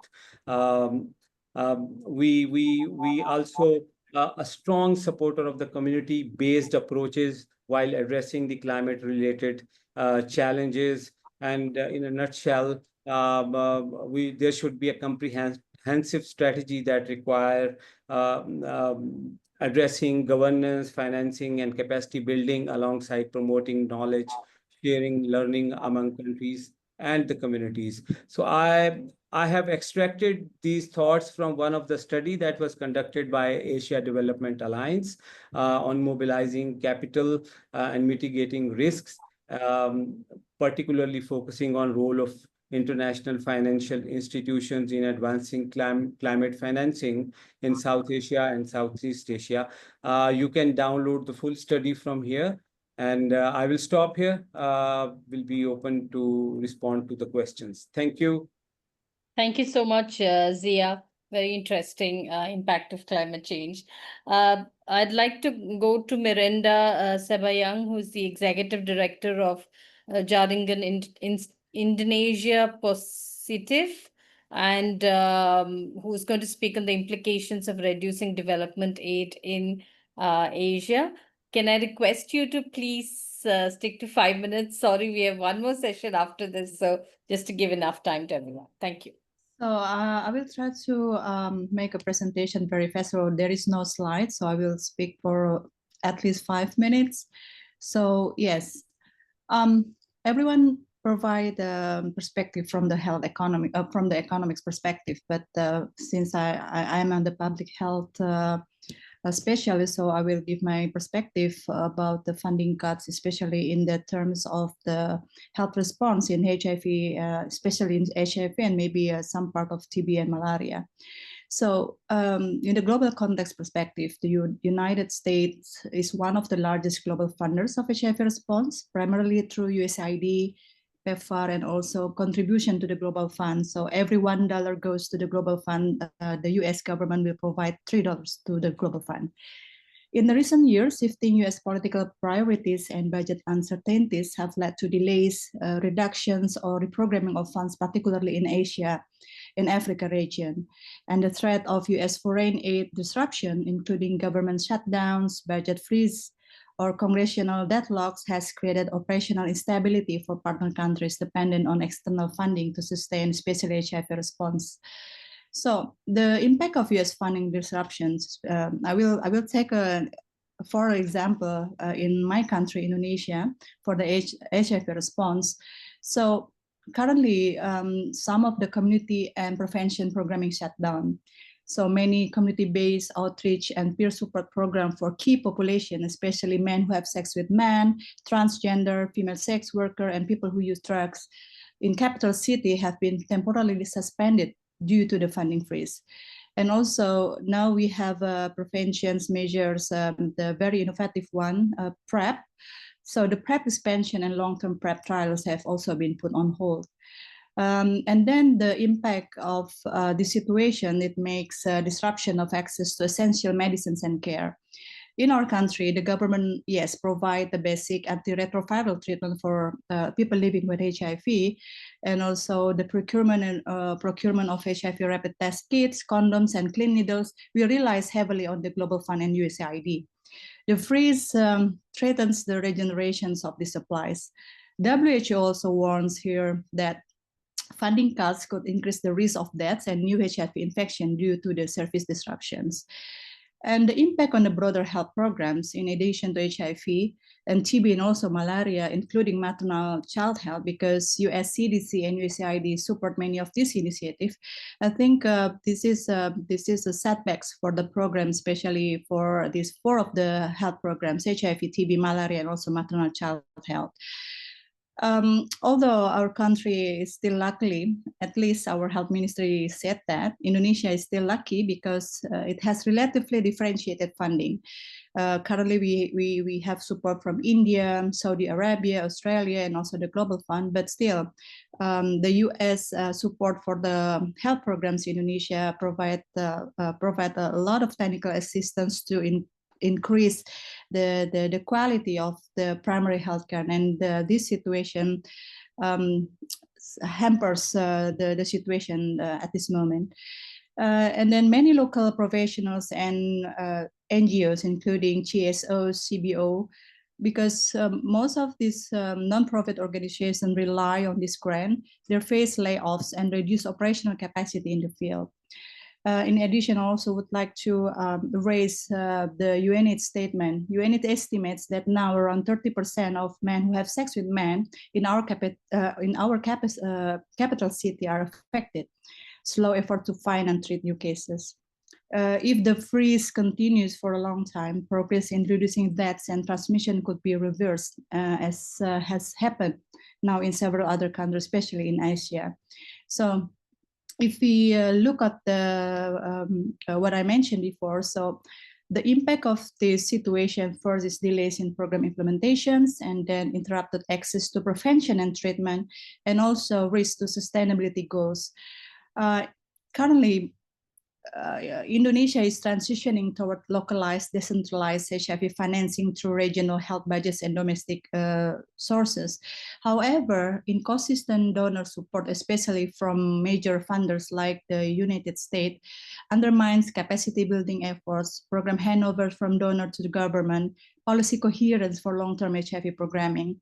So without stable external aid or increased national investment, sustainability remains fragile, particularly for services reaching marginalized populations. In terms of HIV programs for the key population, those groups are facing a very unique situation. They're facing stigma and discriminations, and a lack of health literacy, especially for the prevention and treatment. So, I would like to raise an issue why socioeconomic justice matters, especially in terms of this health response, especially for the marginalized groups, because I think socioeconomic justice improves health and well-being. So we know that marginalized communities gain equitable access to healthcare, education, and safe living conditions vital for public health. So we need this socioeconomic justice. And then also, socioeconomic justice needed because it protects human rights and dignity and also builds peace and trust in society. So when foreign aid is delayed, reduced, or withdrawn, marginalized communities are the first to be affected. Key populations such as sex workers, LGBTIQ communities, people who use drugs, and especially also now we have a lot of concern of a youth population because more than 50% of new infections happen in this group, the youth population. Now, this kind of program intervention for these groups, it really depends on donor-funded HIV services. And also disruptions of the US funding support lead to service closures, commodity stockouts, and also outreach gap in areas where government support is minimal or absent. Because yes, we have facing a lot of issue related to stigma and discrimination. And I think I want to conclude that reduced development aid is not just about budget cut. It's a setback for the rights, health, and dignity of communities who have fought hard for visibility and access. Especially in health response, for HIV response rooted in equity and led by communities cannot thrive on uncertainty. To uphold socioeconomic justice, we must ensure that investment in public health is stable, inclusive, and grounded in long-term partnership, not short-term aid cycles. True justice means no one is left behind. Thank you, Bina. I think 5 minutes, right? Thank you, Merinda, very much. Sorry. Next, I'd like to invite Aoi Horiichi from Japan, NGO Center for International Cooperation, who would speak on the FFT process. So can you please stick to 4 minutes? Sorry, thank you. Okay. Hi, everyone. This is Aoi from Japan NGO Center for International Cooperation. I will just go straight to my presentations. As some of you may know, the fourth international conference on financing for development will be held at the end of this month towards the beginning of next month. And recently, the outcome document for this conference is out finally after a month of negotiations. And you can see the contents, table contents for this. And there are quite a lot of economic justice issues, for example, like ODA, or domestic public resources, or trade, private finance, debt and debt sustainability, international financial architectures. And there are lots of civil societies organizations who are advocating to have concrete outcome for this important event. So there are several issues at stake at A54. Of course, there are lots of global South civil societies whose voice were unheard. And also we can see that not many world leaders are attending the meeting in Sevilla. And also there are one contentious issues, how the debt restructuring should be discussed, whether it's under G20 or under UN. And also there are lack of transparency issues. And as a Japanese civil society, we advocate for the world leaders to rechanneling more SDR towards through the multi-development banks. So there are recently the Afrodat, Latindat, and also APMDD who are advocating for development, debt, and justice issues globally, made a joint statement that Global South voices were unheard, especially on debt restructuring.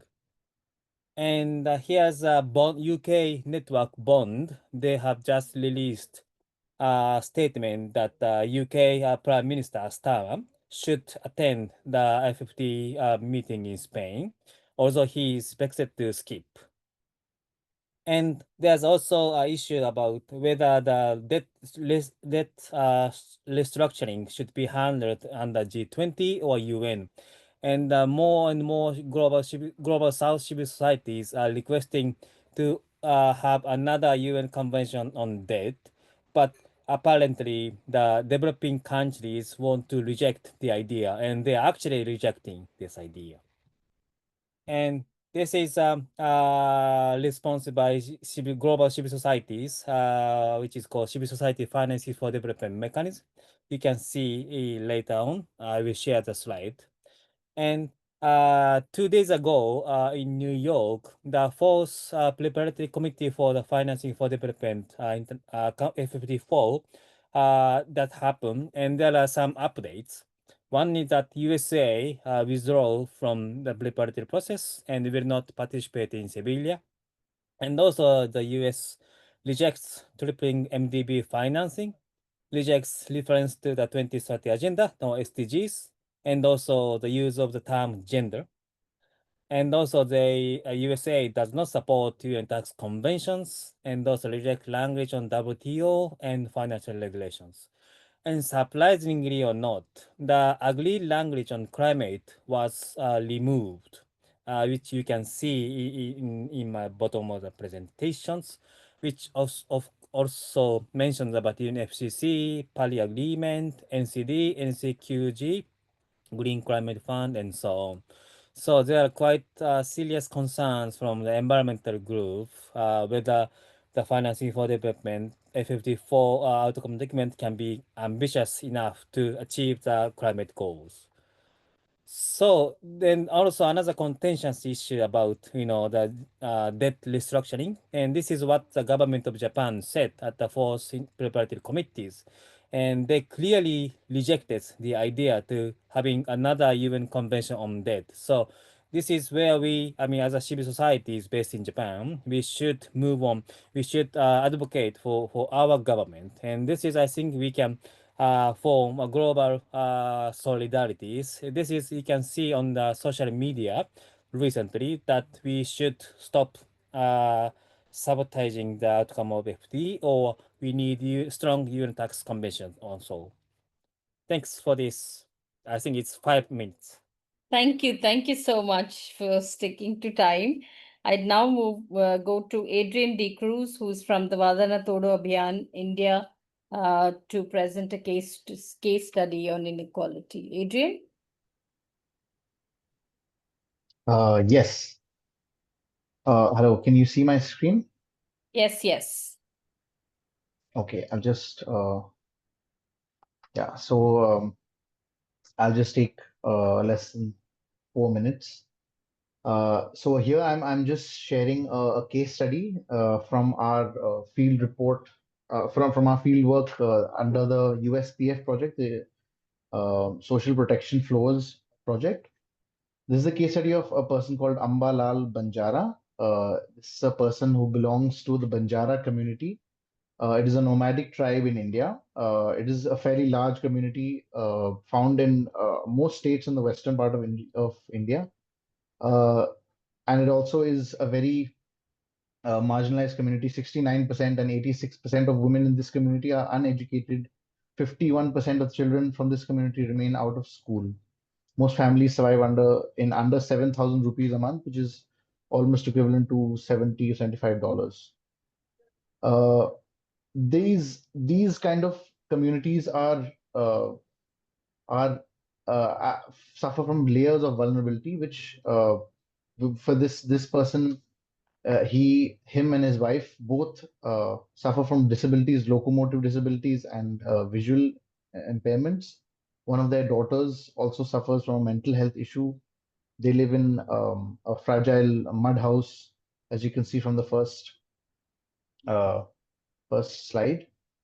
They are completely dependent on villagers for essentials like food rations and stuff like that.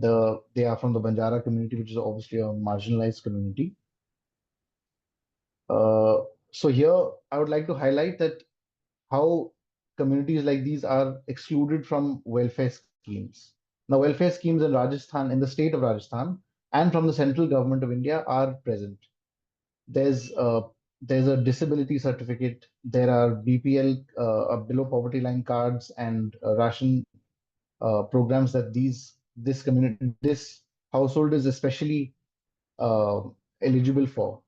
But since these communities suffer from a lack of documentation, they have no disability certificates, so they have no access to specialized government support or the most concerning thing is that they don't have any recognition in government databases. So basically, the entire family, 3 children, don't go to school. They are of school going age. They are excluded from all relevant schemes. So scholarship schemes, boarding school schemes, any sort of health schemes that they are eligible for, they are uneligible. I mean, they're excluded.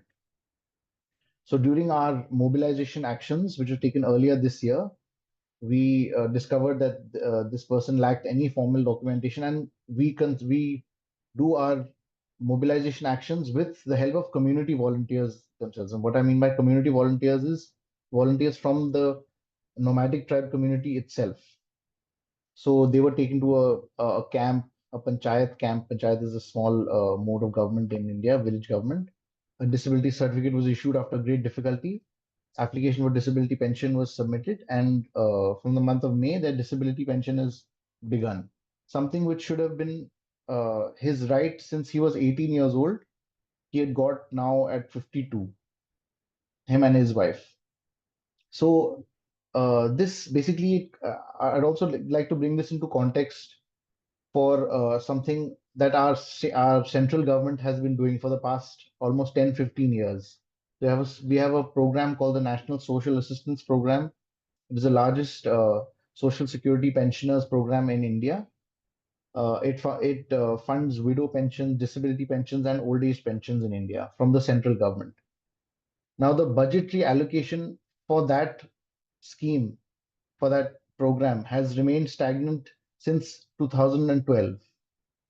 In 2014, which is 11 years ago now, the program was allocated about 10,547 crore rupees. But in 25-26, which is this year's budget, the allocation has fallen to 9,562 crore rupees. Ignoring inflationary pressures, there's no accounting for inflation. The NSAP, which is National Social Assistance Program, also uses outdated beneficiary data without updating their lists. So in this context, it is, and also continuing with what the main speakers and the speaker from Oxfam continued on, just the World Inequality Lab came out with a report in March 2024, which analyzed Indian inequality. They said that the top 1% held 40% of the nation's wealth in India. It is not as bad as, say, America, but Indian inequality is quite stark. The bottom 50% have received only 15% of national income in 2022-23. 10,000 of the richest individuals in India make 480 million a year, which is 2,000 times the national average. 2,000 times the national average. That report, the World Inequality Lab, also compared Indian inequality to the British Raj, the time of from 1913 to 1940s. In what is very striking here is that till about the 1940s, the top 1% had grabbed 20% of national income. After independence, socialist policies like the nationalizing of the railways and banks and so many, and the tax brackets on the rich. Yes, Adrian, sorry, can I'll we- just end. Yeah, I'll just end. So this just shows that how policies, economic liberalization, socialized policies, they can completely change inequality at the lowest level. So I'd just like to say that Mr. Ambalal's story, you can see him here with his disability pension card, is not an exception, but is a reflection of a larger pattern where citizens just fall through systemic cracks made by the government policies. Where a person like him should have been the first among the beneficiaries of this kind of welfare, but due to non-functional last mile delivery and underfunded schemes, he has become one of the last beneficiaries. And without proactive outreach, civil society intervention, his needs would have remained completely unmet. Thank you. Thank you, Adrian. Sorry to rush you. I'd like to call on Tessa Rees from the Philippines Rural Reconstruction Movement to quickly present a case story on climate change. If you can also take less than 4 minutes, please. Thank you.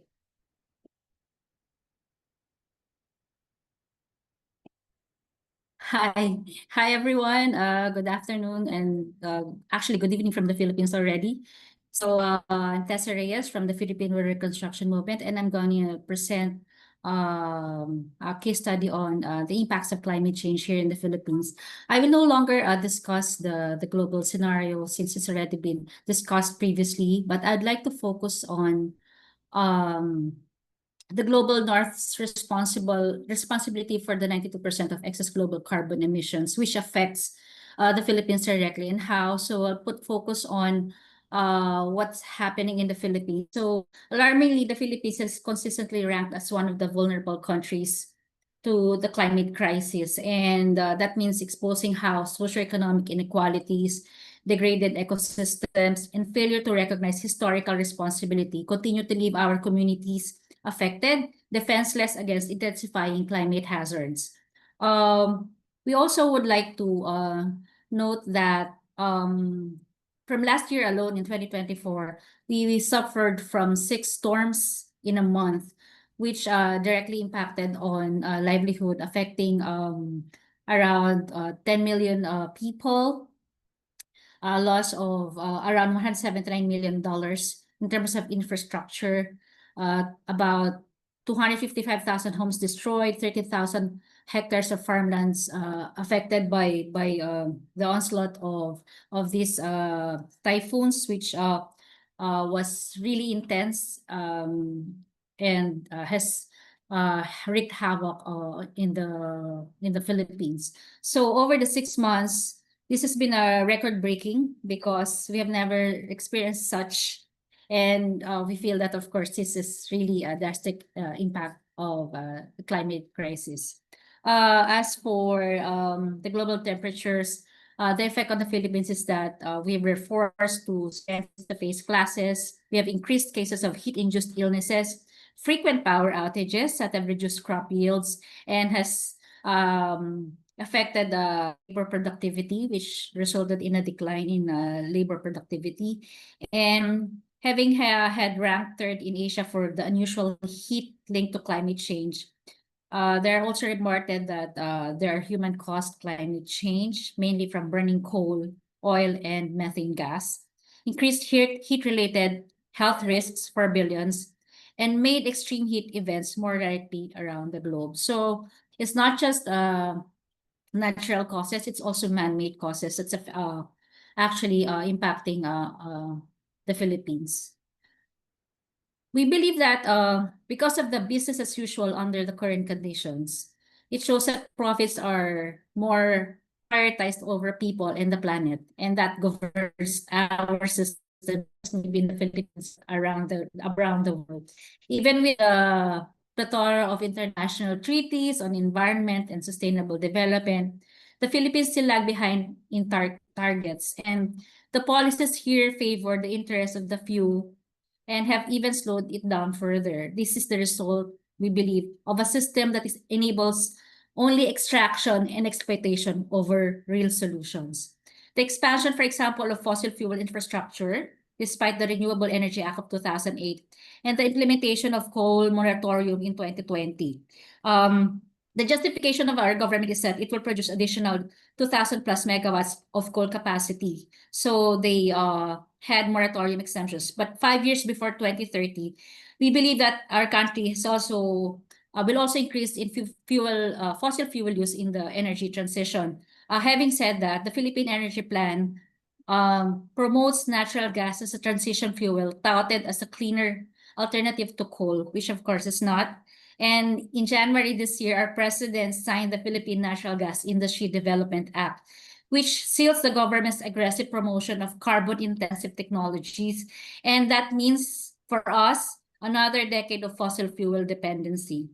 So in effect, frontline communities remain the victims of this profit-oriented model that also pushes them to confront environmental degradation, health risks, displacement, rising electricity prices, and others, while having no leverage on influencing and decisions that impact their lives and livelihood. Sovereignty is another issue. This is another layer of struggle for us in terms of climate and economic justice. Case in point, the West Philippine Sea, which is under siege due to illegal reclamation, overfishing, resource extraction, and militarization. In addition, the Philippines has incurred a lot of loans.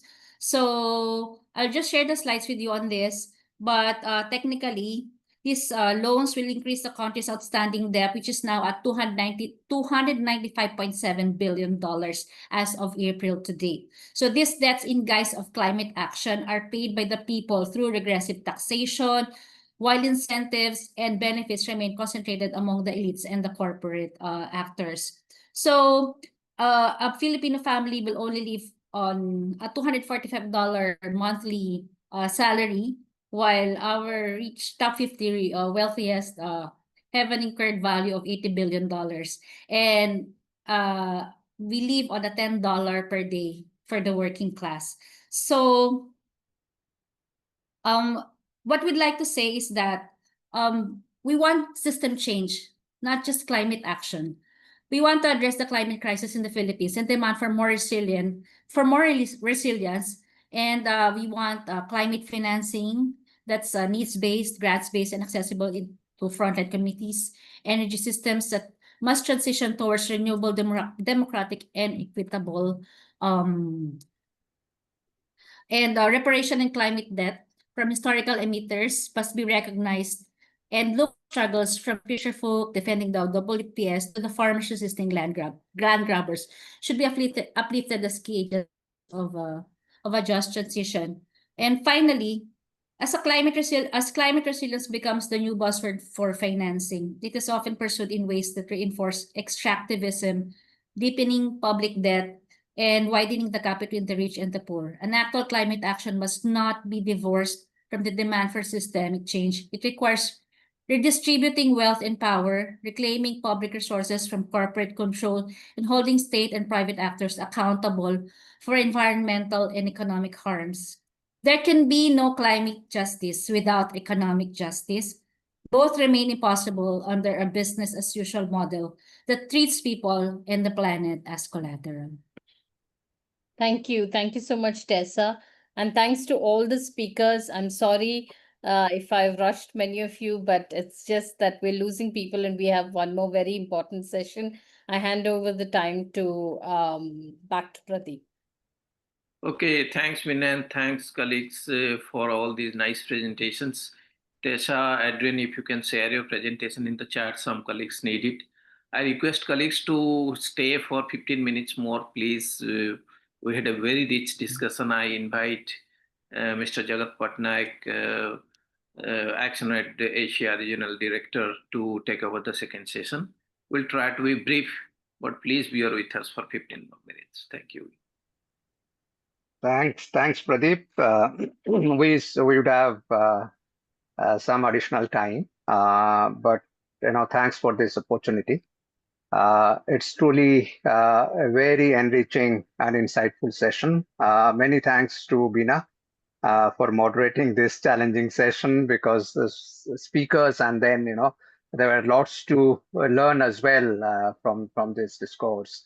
And to all the panelists as well for their thoughtful perspectives and inspiring ideas. It's really enriching. I just want to make a few points before we go to the launch and the statements which we all have issued. One is the crisis, what we talked about, the challenges, what we mentioned, of debt, tax injustice, austerity, climate breakdown, and their gendered impacts. All are deeply interconnected, and together, I believe they make a case for a just feminist transition in a true sense, what we all really would like to see. And if we are to truly transform the international financial system, we must connect these dots and confront the intersecting systems of discrimination, marginalization, and vulnerability, which underpin all of them. There were a couple of reports what I just need to highlight here, which Action-Aid was part of publishing those and steering those. One is Who Owes Who, and the second one is the VCS cycle.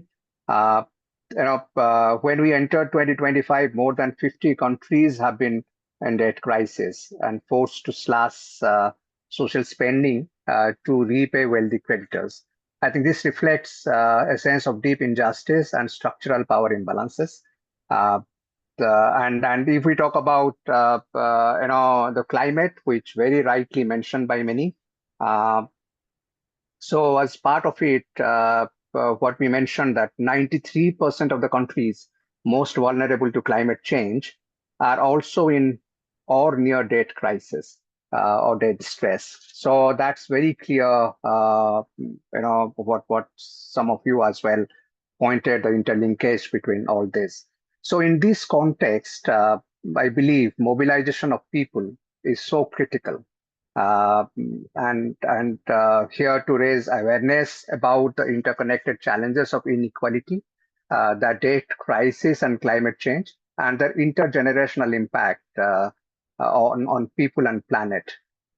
So there can be mobilization of people to amplify voices and send messages to the governments ahead of key international processes and moments, which this immediate upcoming one is at Seville, the Financing for Development Conference 4, World Social Summit, G20, and COP30.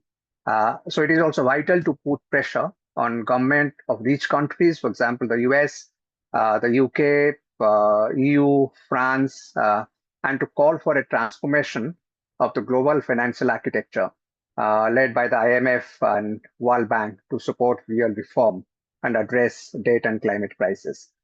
As we reflect on what collective action can look like here in Asia to influence these global processes, let's now hear the statement instead of me taking much time. And now we have collectively issued, and more than 1,000 people have signed it. 1,000 people, including organizations, have signed it. And I invite Praman Adhikari to share the statement and talk about it. Over to you, Pramanji. Hi, thank you, Jagat. As we have very limited time, I'll be very brief, and I'll share what we have circulated a few weeks before the sign-on call. We stand with billions, not billionaires. So we stand with billions of people, not with the billionaires. And we demand the cancellation of debt and the system change. So this sign-on call highlights the current poly crisis, further exacerbated by the unjust economic system and rising inequality, leaving billions vulnerable to poverty. It also brings attention to the climate devastation caused by corporations, MNCs, and billionaires in the global south, forcing vulnerable communities to bear the burden of both the climate and debt crisis. Additionally, it presents the impacts of neoliberal economic policies, particularly the shrinking of public spending on essential services that disproportionately impacts women and girls. In this context, the call proposes alternatives to combat injustice perpetuated by the outdated global financial system, which continues to fuel inequality and the climate crisis. This statement demands the immediate and unconditional cancellation of debt and advocates for the creation of a new financial system to prevent future debt crisis, austerity measures, and economic injustice. It calls for the implementation of a progressive tax system and urgent actions to address the climate crisis. Similarly, this call underscores the need for a fair and democratic debt framework and an international tax convention, UN tax convention. It urges the taxation of the wealthy, taxing the rich, a just transition for both people and planet, and a fair, equitable, and time-bound shift away from fossil fuels, alongside the protection of biodiversity and community livelihoods.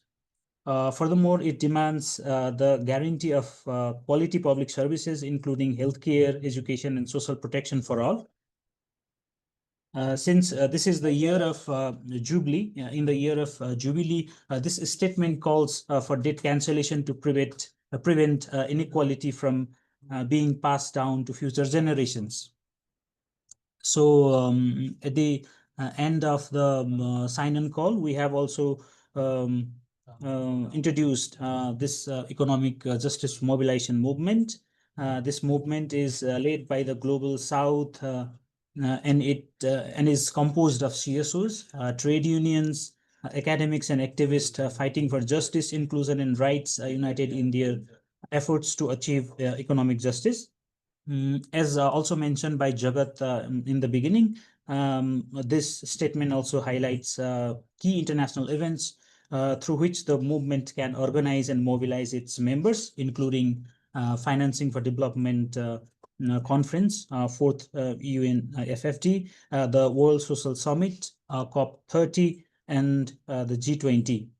And also, we have received more than 1,100 signatures on this call from 114 countries already. And if you have any comments, feedback, suggestion, please feel free to provide. And yeah, thank you, Jagat. Thank you so much, Praman. So if there is any inputs or comments, you can put it in the chat because of time constraint. And let me now invite Pradeep to share the Asia mobilization planning for FFD conference and any other planning around you, Pradeep.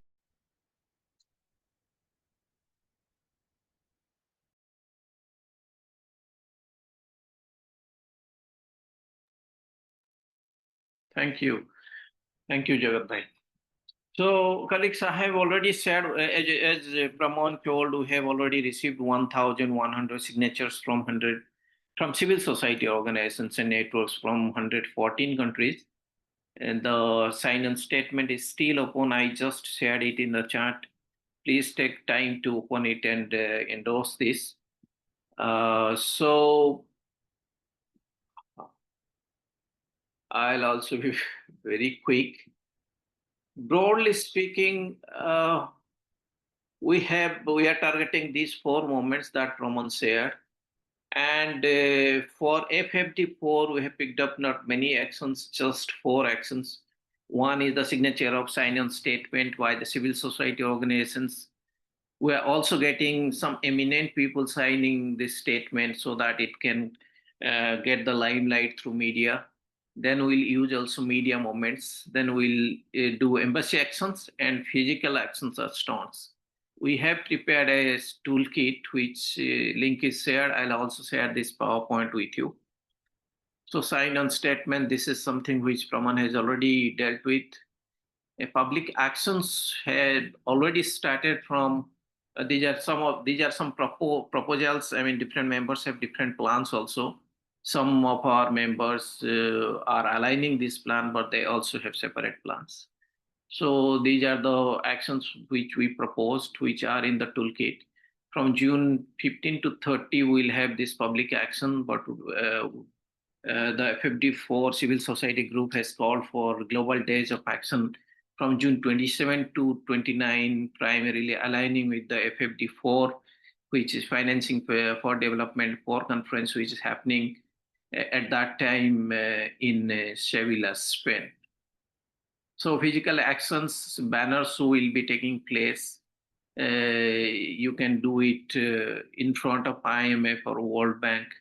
If that's not possible, you can do it in front of some iconic places with these messages, key messages. Cancel the debt, change the system for a fair and debt architecture. You can have these additional messages like cancel the debt, change the system, tax the super rich. We stand with billions, not billionaires. Cancel the debt, change the system. So these are the symbols we have already developed and agreed upon for the economic justice mobilization. Then different ideas are there. I'll share this. You can take some ideas from the toolkit to make it more interesting, just going beyond these banner shows. Embassy action is something you can actually, we have prepared some embassy letters particularly to the rich countries, but the European Union and its other members. You can reach out to their embassies with the template that we have. If you want to change, you can change. But primarily, it's focusing on to take a strong stand on the issues of debt in the FFD4 conference. We are also appealing them to maintain the ODA limit and not to reduce not to do the aid cut like US aid, and other European countries have also started cutting their aid toward the development fund. So embassy actions you can undertake, set a meeting. If you are getting a meeting, fair enough. If you are not getting a meeting, just send it and email. I'm sure you will get some response from the embassies. Media movements, we have prepared a press release based on the sign-on statement, in fact, and use this, change it to suit your situation in your countries. Reach out to the media, flag it off through television or print media, and make it, highlighted as much as possible. We have a website which you can use for different materials, and that's it. These are broadly the plans that we have proposed, and some members have also taken it up. So maybe Jagat Bhai, there's members at the national level and other groups, they may have some plans if you want to listen to them. Thanks. Thank you, Pradeep. The only thing is the paucity of time. So some people have started moving out as well because of other engagements. What perhaps we can say that, see, every country has a different context, and solutions will need to be tailored. But there are areas where propositions can be connecting local to global, and vice versa. So, one way of moving ahead is the countries, if they have national plans and to inspire each other, please do share, maybe over email or in the chat here. That can help us. So that's how we need to get that momentum and to learn from each other as the first event is coming up. There are maybe many national dialogues as well, and internationally this launch really help in terms of getting ideas and moving forward. So this is the time we need to stand strong and stand together, and as much as sharing, learning, and bold actions taking, which are happening at each other's end, one can share. So is that all right in terms of not allocating time now in people coming up and sharing, because it's already 20 minutes past. So just to respect friends' times. But kindly share or email, because that will be really helpful, I believe. Pradeep, is that all right? Yeah, sure. Yeah. Okay. So no, thank you so much, and let's move forward. And Pradeep, also do share. Now let me pass it on to Jamila Sanova to give a concluding remark and also a vote of thanks. I saw Jamila was there as part of. Hello. Good Thank you, afternoon. Jamila. Over to you, please. Yes, dear friends and the colleagues, good afternoon. It's indeed my pleasure to say a few words of the launch of the Economic Justice Mobilization in Asia, organized by GCAP, and thanks Pradeep and your team about this partnership with different national and global coalitions. So as the Asia Development Alliance is a regional platform empowers civil society and the catalyst of social change, it brings 30 national civil society platforms representing over 10,000 organizations from South, Southeast, Northeast, and Central Asia. Most of our organizations are practitioners and representing communities and people. All people have a right to participate in the economic life of society. So basic justice demands that people be assured the minimum level of participation in the economy. It's wrong for a person or group to be excluded unfairly or to be unable to participate and contribute to the economy. Yes, as all of you mentioned, time is different now with cutting funds for humanitarian issues and the wars. This global campaign is collaborative efforts of civil society from Asia, including ADA's members as the GCAP, PDA, and others through different meetings and the consultations locally and globally. So I hope this launch will be deliberating all the underlying issues for economic justice mobilization and come up with the key recommendations, messages, voice of community, which could further lead into global campaign.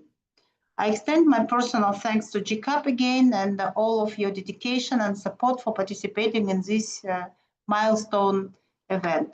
So that's really new learning, new journey, and congratulations with this launch and a good start for South Global Movement. Thank you. Thank you, Jamila. Before we close, I would request everyone to switch on their video so that we can take a collective photo and stay in touch with each other. We'll have more moments to come together and do mobilizations. Some more, please. Yes.